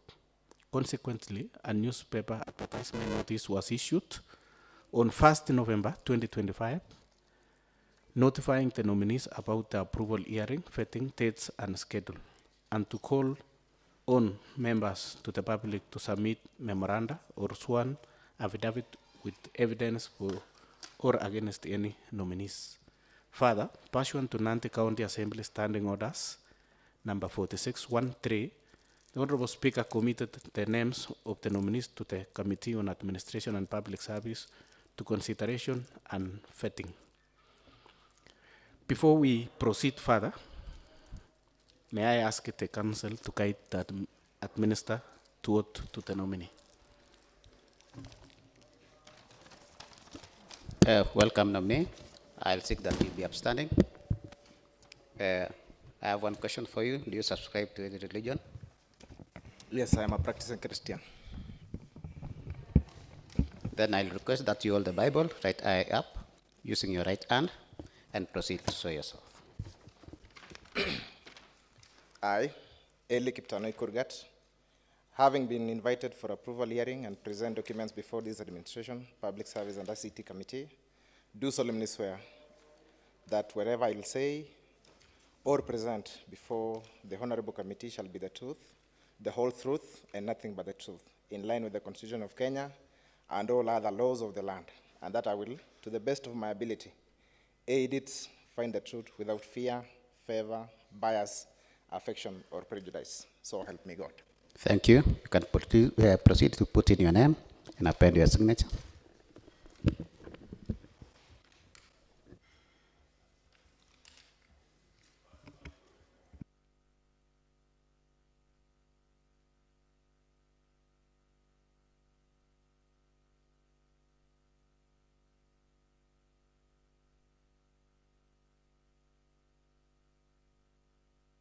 Thank you. You can have your seat, and all the best. Thank you so much, the Council. We now move to introduction, and I begin. I'm Honorable Emmanuel Kipchumba Jemalan, MCA Kilibwani Ward and member to this committee. Thank you, Chair. I'm Honorable Edwin Kiprop, MCA Nandils, and also member to the committee. Good afternoon, nominee. My name is Honorable Silas Kogo, MCA for Sangalo Keblonik Ward, as well as a member of this committee. Thank you and welcome. I'm Honorable Isaac Mosbey, MCA Kaptumoka Boy Ward, and a member of this committee. Welcome. I'm Salma Faraj, member to this committee. Welcome. I'm Honorable Bridget Songok, Vice Chair of this committee. Welcome. Thank you so much, honorable members. Let me keep opportunity the Secretariat, and before, let me keep Honorable Sarah to introduce herself. Welcome. Okay, I am Honorable Sarah Mutual, member of this committee, MCA Kusrai Ward. Secretariat, welcome. Thank you, Honorable Chair. My name is Eliud Sang. I'm member of Secretariat to the committee. Thank you. Equally, I'm Kiro Justice, part of the Secretariat to this committee. So thank you so much. Let us proceed. Nominee, we shall engage you in 30 minutes time. As a chair, I encourage absolute decorum, clarity, and precision in responses to the questions. Kindly answer the questions through the chair. Members of the committee will therefore ask you questions about your suitability to occupy the said office. And before then, I now give you an opportunity to take us through your life journey, your academic journey, career. I'm going to give you 7 minutes. Proceed. Thank you very much, Chair and an honorable committee. My name is Eli Kiptanoi Kurgat, born and bred in Tinderet, a place called Kiptega in Kapsimoto Ward. I studied in Siret Primary for my KCP, Kipsigag High School for my KCSE, then proceeded to Egerton University for bachelor's. Upon graduation, I've had the opportunity to work for various state and non-state actors. Beginning in 2012, I worked for Chemonix International, which is a contractor for USAID. We were involved in supporting counties at the time to do their CIDPs, ADPs, special plans, budgeting, and also doing capacity building. I transitioned to Agricultural Development Corporation, where I was the regional marketing officer, responsible for expanding market for the various corporations' products, also developing strategies to also support agriculture and food security in the country. Then I came to Nandi County between 2017 and 2022 for my tour of duty as the CECM, responsible for sports, youths, and the arts. During that period, I also had a chance to serve as in an acting capacity as the CECM for transport and infrastructure. For the 13-year period of my career, I have developed impeccable skills in problem solving, decision making, policy formulation, and communication, which I think are suitable for the position that I'm presently being vetted for. That is the member for Nandi County Public Service Board. Thank you, Chair. Thank you so much. Kindly forward the following clearance documents as required by the Chapter 6 of the Constitution to the clerk. Tax compliance certificate, clearance certificate from ELP, self-declaration form from ACC, certificate of good conduct from DCI, clearance from recognized credit reference, together with the national ID.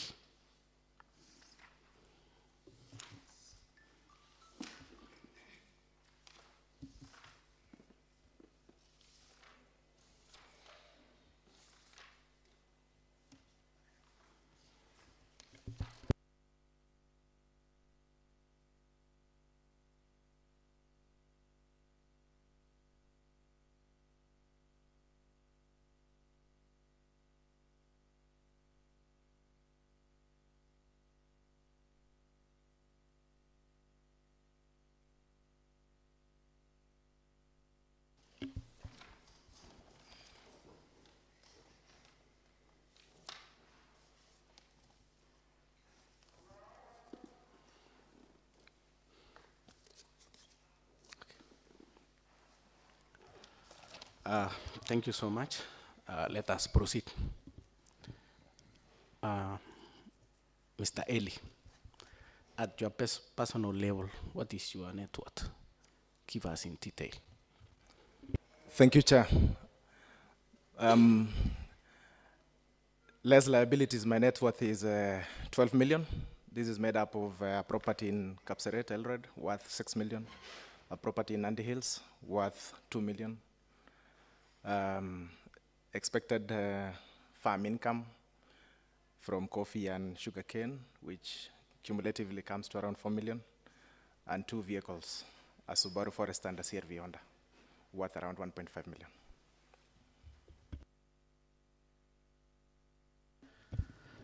Thank you so much. I now open the session, and I'm going to give opportunity to honorable members to ask questions. Let me begin with Honorable Koko.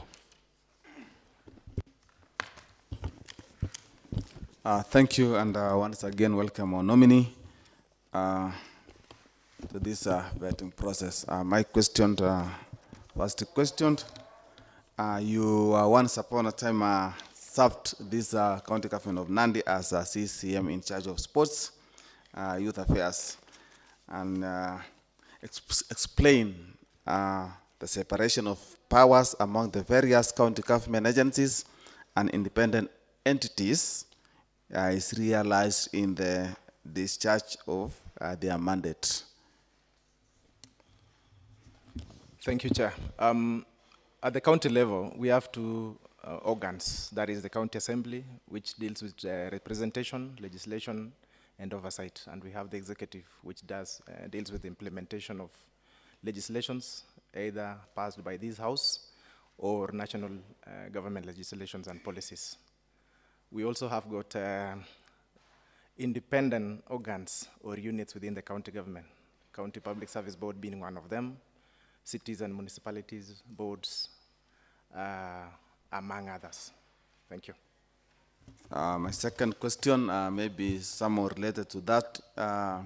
Now, kindly cite 2 scenarios about the time when you had to make tough decisions during your time as a CCM in charge of sports and youth affairs. You know, sometimes you are fond of making decisions.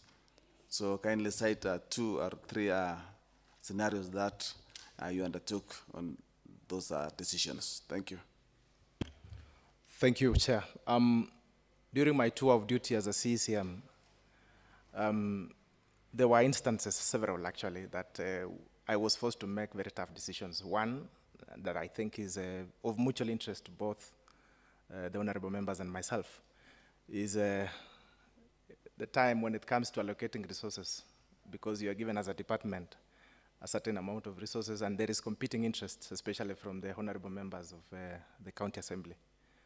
You would want to do a project, maybe one targeting a particular ward, which benefits actually one particular ward, but it would be the interest of the members that that project can be subdivided into smaller units to possibly benefit all the wards, or particularly majority of the wards.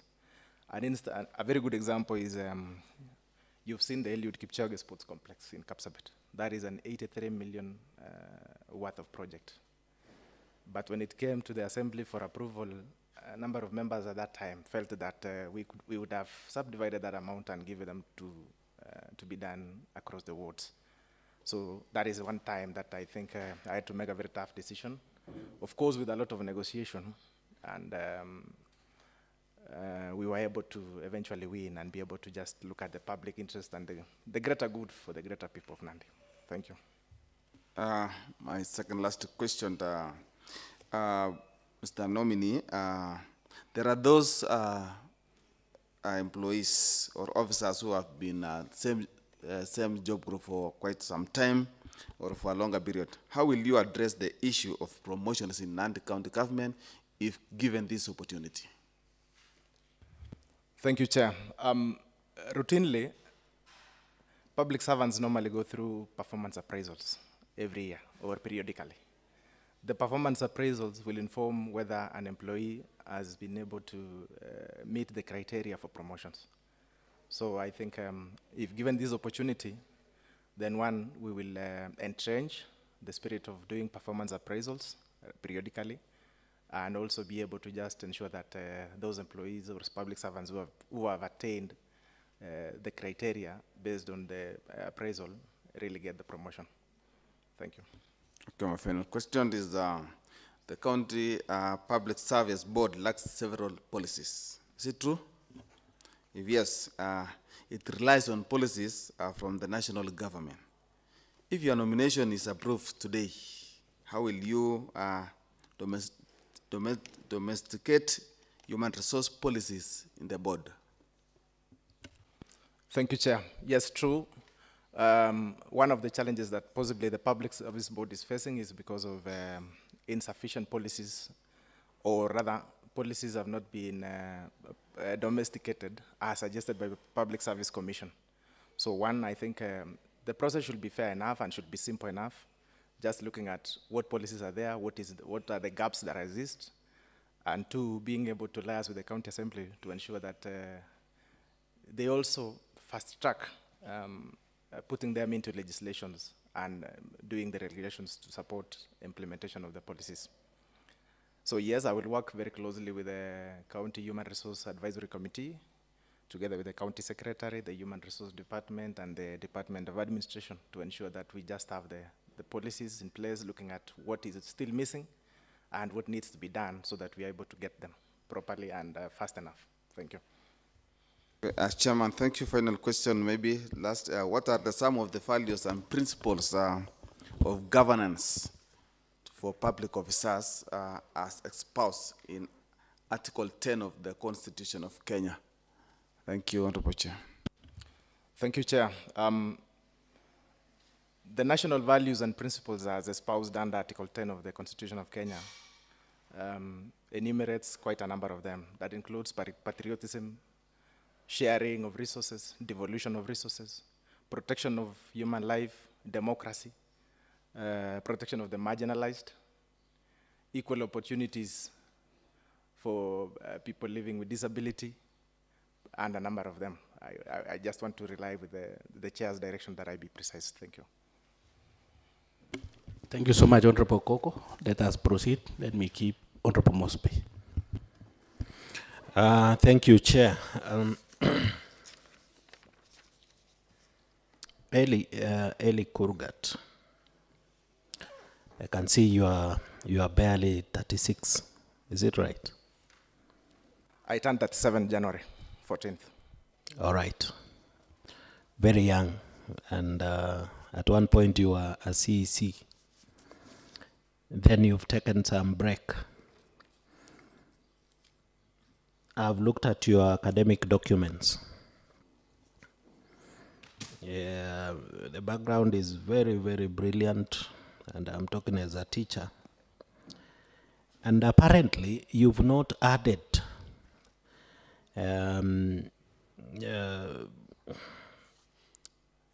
you've not gone maybe. Why have you not progressed from there? It may be personal, but if you don't mind, you could answer why. And even looking at the organizations that you've worked for, very reputable. So you just wonder why are you still there?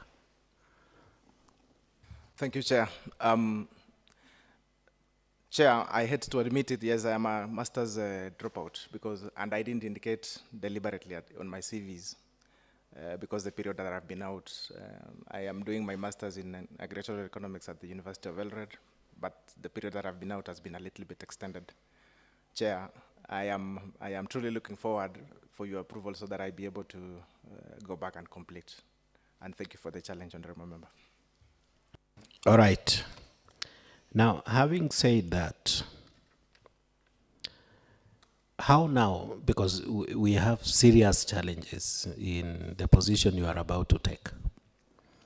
We have adverts that have lasted, or rather, positions were advertised, and they are yet to be filled 1 year down the line. It's a big challenge. How are you going to do that, given that you were once a senior person in this government? Now, you may not be directly answerable to a CEC who was your colleague, CCM, but look at the task and the position now that you've taken. What are you going to do, particularly on the aspect where the process seems not to be moving forward? How are you going to move forward the process of recruitment of staff, given the present challenge that they are facing? Thank you, Chair. I think I am privileged to having served in the past regime, and I knew the challenges that the county was facing.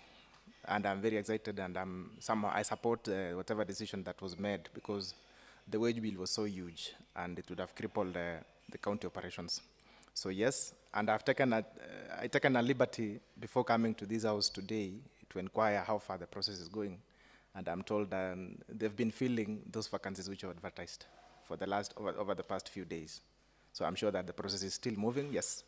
And I know the challenge ahead of me, and I am ready that I will pick it up and run with it so that we just address it once and for all. Thank you, Chair. Thank you so much, Honorable Mospe. Honorable Salma. Thank you, Chair. Mr. Eli, you once worked as the CCM Sports. Can you mention 4 roles of the County Secretary?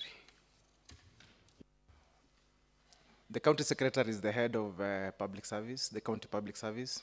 He is the Secretary to the County Executive Committee. He is in charge of intergovernmental relations. He is also responsible for administration of the county. Thank you. Salma, are you done? Yeah, thank you. Okay. Honorable Bridget. Thank you, Chair. My question to nominee. You previously served as a county executive member. Can you tell the panel how you maintain the integrity and accountability in your office, and how you could promote the same value in the Public Service Board? Thank you, Chair. In my previous position, one way of maintaining integrity and accountability in the office is one, by just having clear communication channels, being able to assign officers responsibilities so that we avoid duplication or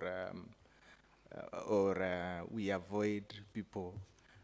I think the term is actually duplication of roles. 2 is being able to deal with the malpractices that comes with the demands of the office, or that may tempt you to do something that lowers the integrity of the office. Thank you. About the conflicts of interest and ethics, how could you handle the potential conflicts of interest, especially since you have served in the county executive and may have past working relationship with current office? To deal with a conflict of interest is one by declaring. If there is a conflict, a potential conflict of interest, I think the first step is declare that this could be a potential conflict of interest. Number two is look at the existing laws and statutes or regulations guiding around the same subject. So yes, I'll run the two. Thank you. What is the mandate of the County Public Service Board as provided under the Section 59 of the County Government Act, and how will you contribute to fulfilling it? The mandate of the County Public Service Board is 1, establishing and abolishing offices; 2, exercising disciplinary control; 3 is doing monitoring and evaluation on the implementation of the national values and principles; 4, of course, is maintaining periodic reporting and communication to the County Assembly and the Governor on the status of the human resource function in the county. How I intend to contribute to it is by sticking to the stipulations as guided by the law and the Constitution. Okay, thank you. Thank you so much, Honorable Bridget. I now welcome Honorable Kiprop. Okay, thank you, Chairman. Good afternoon, nominee. Thank you. With me, Chairman, I just have a few questions that I would like to ask nominee. One of the questions is that one of the key challenges facing Nandi County is uploaded workforce that has resulted in a huge wage bill. Explain to this committee 4 strategies you will put in place to address the problem. That is the first question. The second question is that where does the Nandi County Public Service Board draw its mandate? Last but not least is that the Nandi County government in the recent past has faced serious HR issues that have affected the effective service delivery. If this committee approve your nomination, what will you do to remedy this situation? Thank you. Thank you, Chair. Challenges with a bloated wage bill, yes, correct. As I had initially said, I am aware that Nandi, just like a number of other counties within the country, are facing challenges with their wage bill. Nandi has taken the first step by first ensuring that the process is procedural, where departments, through their authorized officers, have been asked to submit their intent and staff establishment. So yes, I will want to maintain that we maintain the trajectory that before you fill any position, you look at the staff establishment and determine whether it is necessary to employ additional staff while you can still utilize the ones you have to do a particular duty. 2, the mandate of the County Public Services Board is it's a donated power from the Constitution of Kenya as established under Article 58 or 59 of the Constitution of Kenya.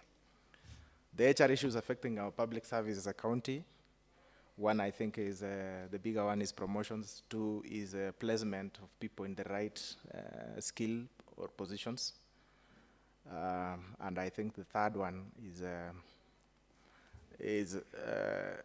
well, I have spoken about the promotions and placement of people as per skill or talent. So how to ensure that this one continues is 1, being able to just have departments clearly outlined and be able to understand what their mandate is, be able to identify what type of skill or talent they require, and being able to determine whether they need extra workforce that any other officer cannot be able to do or execute. So I think it is the mandate of the Public Service Board, the Human Resource Department, to also support in executing and being able to determine and addressing these issues that honorable members raised. Thank you, Chair. Honorable Edwin, are you done? Okay, thank you. Just a follow-up question, Chairman. So, nominee, you once served as a CCM in charge of in sports, youth, and culture. What mark or what could you say to this committee that you are remembered for, that you left in the Department of Sports? Thank you, Chair. During my tenure as a CCM for Sports and Youth Affairs, through this county assembly, we were able to entrench what is known as the Nandi County Youth Service, I think in 2019, which was able to provide livelihoods for a number of our young people across the county. Number two is during the time we came in, there was no training facility or stadium that our athletes could utilize or use for their training. So we were able to do the Eliud Kipchoge Sports Complex plus the Eliud Kipchoge Annex, the field near the showground. And these are the 2 or 3 things that I'm very proud of that I was able to oversee during my tenure. Thank you, Chair. Thank you, Chair. I'm done. Just a follow-up, Chair. On, you mentioned that you want to be remembered, or rather you are remembered for establishment of youth service. Do you know how much they are paid per month, maybe? I used to know up to 2022. I'm not sure about what they are paid presently. What did you used to pay? There were 2 levels. We had the supervisors and then we have the service members. For the supervisors, we used to pay them. Supervisors, we used to pay 490 shillings per worked day, while for the servicemen, I think it was 410 shillings per day worked. It was not a full-time engagement, it was for the days you work. All right. Are you satisfied? Because currently they are paid 4,500 per month. You are calling it days, yes, but it is at the end of the month that they get paid. 4,500. Is it satisfactory to you? Is it sufficient compensation? Chair, I think that figure is below the recommended wage, but since this one is not a wage really, because they're not working full time, I think it's something like an allowance they get for the days worked, and I think the days they work should be around 1 week, 7 days in a month, possibly. I don't remember, I don't have the current details. Thank you, Chair. Is there something you can do about it when you get this new position? Do you have anything that can be done about those young people? Is it within your mandate, from what you understand of Public Service Board, to say improve their terms? Chair, unfortunately, no. The county youth service are not employees of the county. Yes, on the other part is yes, there's something we can do, because as Public Service Board, one of the other roles is providing advisory. We can just advise the responsible to the mother department to improve the terms, but beyond that, nothing much can be done. What advice can you then give? The advice is look at the budget. Are you able to possibly seek additional resources to boost the amounts that we are presently paying? The other alternative is, of course, look at whether you can reduce the numbers so that you balance off with the amount that you have. Thank you. Okay. Thank you, Mospe. Honorable Sarah, welcome. Okay, thank you, Chair.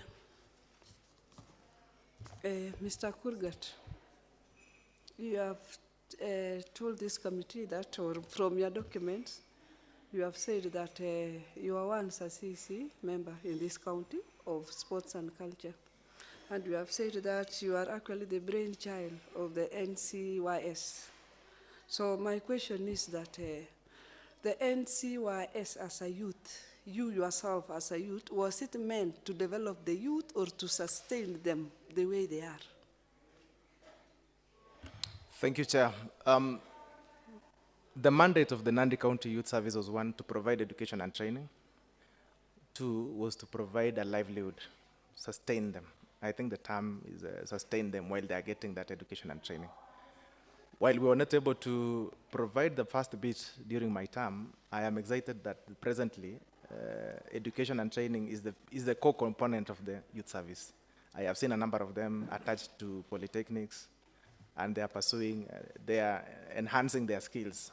Those who had already prior skills are also possibly doing something else, while there were others who possibly did not have any particular skill. I think they are now gaining a skill.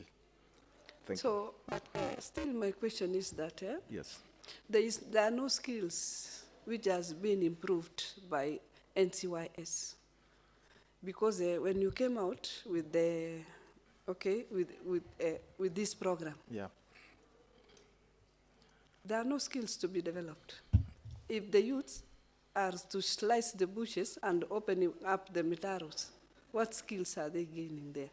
So actually, I think it was injustice to the youths. So another thing also is that you are the CC for both sports and culture. You have talked so much on the sports side. What about the culture side? What did you achieve in the 5 years you are in that office?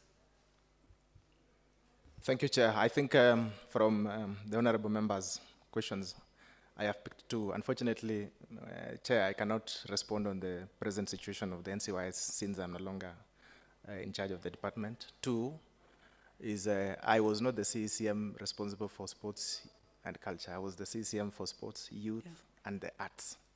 Thank you. Oh, culture was not there? Yeah, when we came in, there was restructuring and culture was taken elsewhere. So we are now in Nandi County. I hope you know very well about the wage bill. And that is why some of the employees were dismissed, were stopped. All the messes that came up in the employment in this county happened during the period whereby you are the CCM. And the wage bill went up. So am I wrong if I say that you are one of the contributors to all these messes of employment in Nandi County? So another question is that who has the mandate to do the employment? It is the Public Service Board. But who does the recruitment of NCYS? Is it the Public Service Board or another side body that does the employment? That when two comes together, the wage bill goes up. So, and now that you want to be a member of the Public Service Board, what will you do with this other side recruitment or employment which are not passing through the Public Service Board? You can answer those ones first. Thank you, Chair. Chair, it is not true that the CCs or CCMs at that time contributed to the rising wage bill, because it is not actually the responsibility of the CCMs to recruit staff into county public service. Two, on the question about the NCYS are not recruited by the County Public Service Board. They are recruited under the Department of Youth. They have their own structure and they have their own regulations that were approved by this House that guides on the recruitment process. Thank you. So, yeah, you have answered the two questions. I've gone through your document also. You have talked of formulations of the policies. So can you come up clearly with 2 or 3 policies that you formulated and it materialized? Or you formulated them and it never took off? Thank you. Yes, one of the policies is the policy that establishes the Nandi County Youth Service, which has taken off, and I think it is now in its 6th or 7th year. The other one that never took off was the policy on talent-based recruitment. I think the records, these are House of Records, and I suppose they should be having that policy within their records department. It is the policy proposed that when we are doing recruitments, since the Constitution also protects the minorities and the marginalized, as a source of champions, we need also to protect our champions people. We need to also involve them, include them in employment, and give them their quota, so that whenever we are employing people, or whenever we are recruiting staff to the county public service, we look at what other talent are these people bringing in. The idea behind this was, I was looking at the athletes that we have here in Kapsabet. Most of them are struggling. They don't have a source of livelihood until a breakthrough comes in. You find them really in very dire situation. And I thought maybe if we were to give them a quota of opportunities during recruitment, based on talent only, that this one is an athlete, this one is a basketballer, this one is a footballer, reputable, we employ them to the County Public Service Board. And they will be able to sustain, be able to live a decent life, be able to train well. And up until such a time they feel that they have made breakthrough in their life, that is when they can exit the service. That policy is lying somewhere. It's never been implemented. Thank you. The question is on this thing of leave of absence. So what do you understand on this concept of leave of absence? Well, Chair, leave of absence to me means a situation where a public servant working for a particular entity requests to be exempted from performing duties and drawing benefits and allowances, and which up to includes pension, accumulating pension for a particular period of time. The last question through the chair. Pana Kurgat, you have been, you are very active, politician online.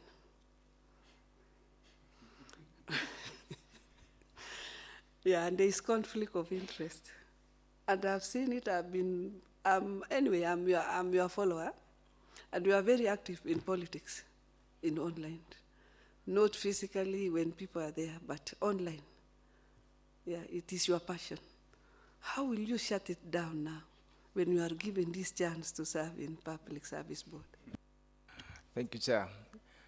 Well, yeah, Chair, previously, in my very previous life, up to 2017, I was very active, as the Honorable Member suggested. But I have been able to tone down completely.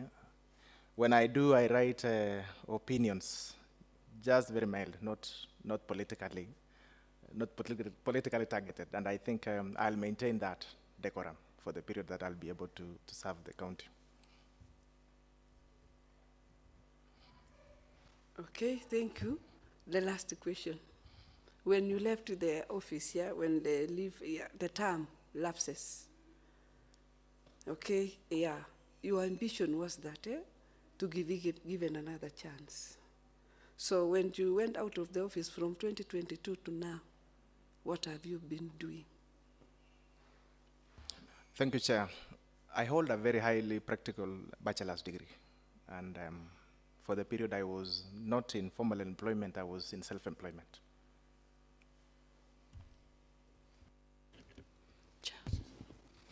Thank you so much. Honorable Bridget. Okay, my question to nominee. How could you align county staffing with the Kenya Vision 2030 and the Nandi County Integrated Development Plan, CIDP?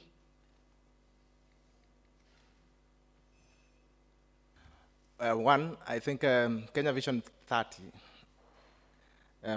foresees a situation where we have less of manual labor, but more of mechanical.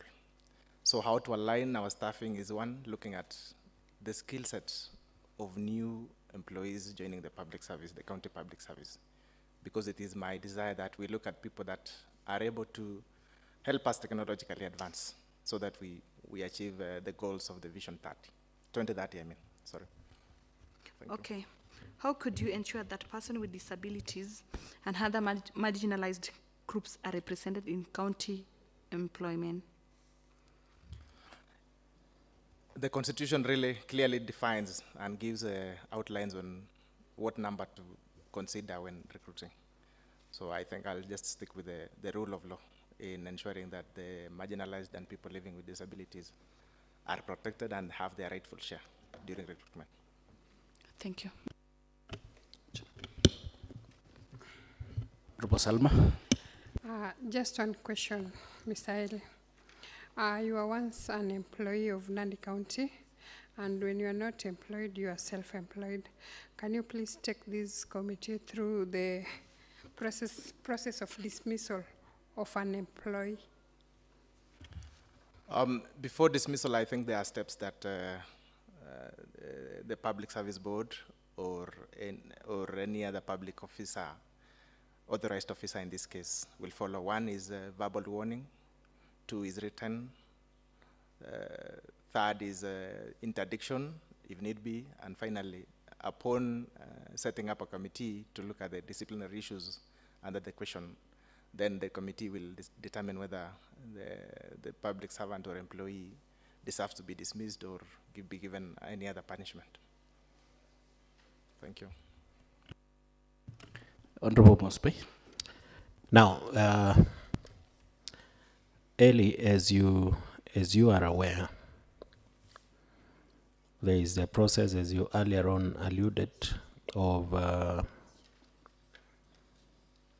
recruiting staff. The process is yet to complete, but there are complaints. There are complaints all over, particularly from those who did not succeed. And they have very valid reasons. They are all over now looking for us, the MCAs. They are all over looking for even His Excellency the Governor. Just before I ask the last question, how do you intend to address this? What is the redress? For instance, an employee who has been there even from the time of county council government, that is before devolution, but has now been shown the door, so to say, by a process that was supposed to favor him or her. That's my first question. Thank you, Chair. Yes, it is the mandate of the County Public Service Board to hear and determine grievances such as those which you have alluded to. If successful, I would want to know whether there is a committee that is specifically dedicated to hearing those grievances. If not, yes, this one is time-bound. It should be up and running, being able to just listen to the grievances and look at whether it merits or demerits the situation. Same case, I think the County Human Resource Advisory Committee also has the mandate to hear such grievances. If the employee feels that they were discriminated against or possibly not fairly given justice, then those are the 2 units that they can approach. And I would not encourage them to be chasing honorable members up and down, while there are specific departments that are responsible for handling such issues. That sounds very nice. Sounds very nice, and I would pray and hope that if considered, you will do that. Just linked to that, listening to you, Eli, you know, you're very articulate, you're very sharp, and now you've been given a chance because these names were forwarded by His Excellency after a process.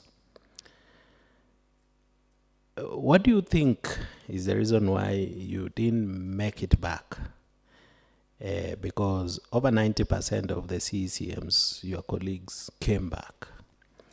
What could be that thing that made you know to come back in the first place? You will be thanking God that you are back, but albeit in a lesser position. With all your brilliance, you're very articulate, you seem, let me use the word, seem very resourceful. So what was that thing that made you not to make it back when the rest of your colleagues were coming back? Thank you, Chair. As a CCM, you serve at the discretion of the governor. So really, I can't determine to say this is the particular reason or not, because it's just at his discretion. Chair, let me ask through the chair.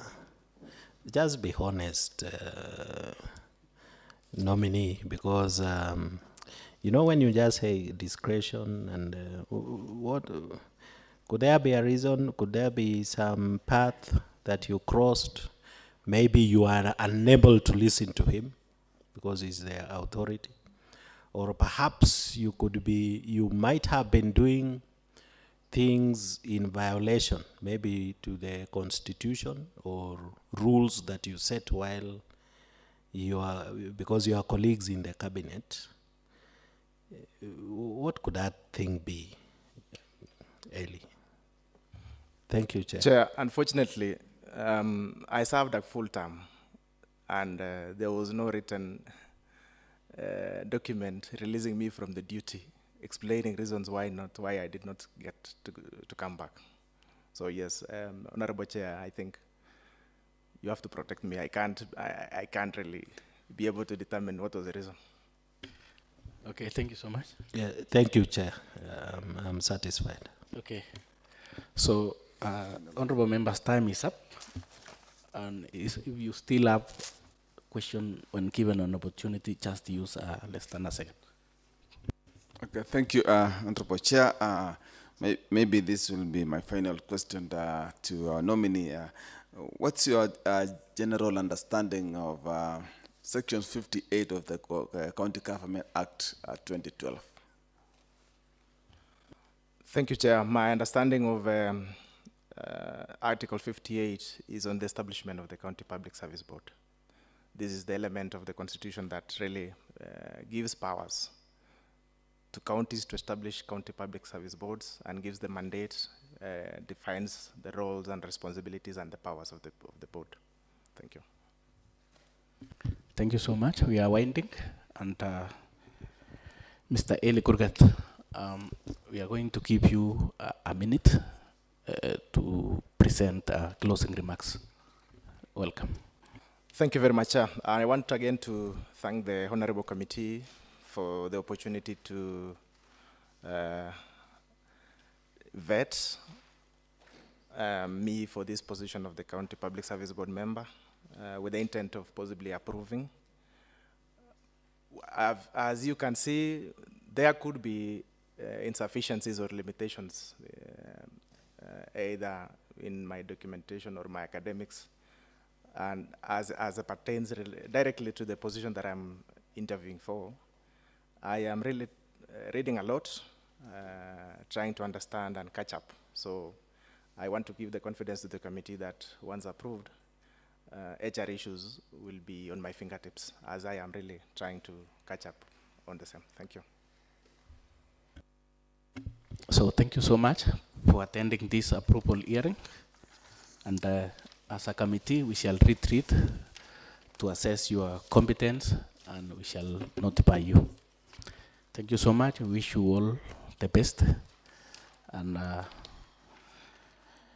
safe journey back home. Ensure you have all your documents. And I'm calling Sachin to usher out the nominee. Thank you so much.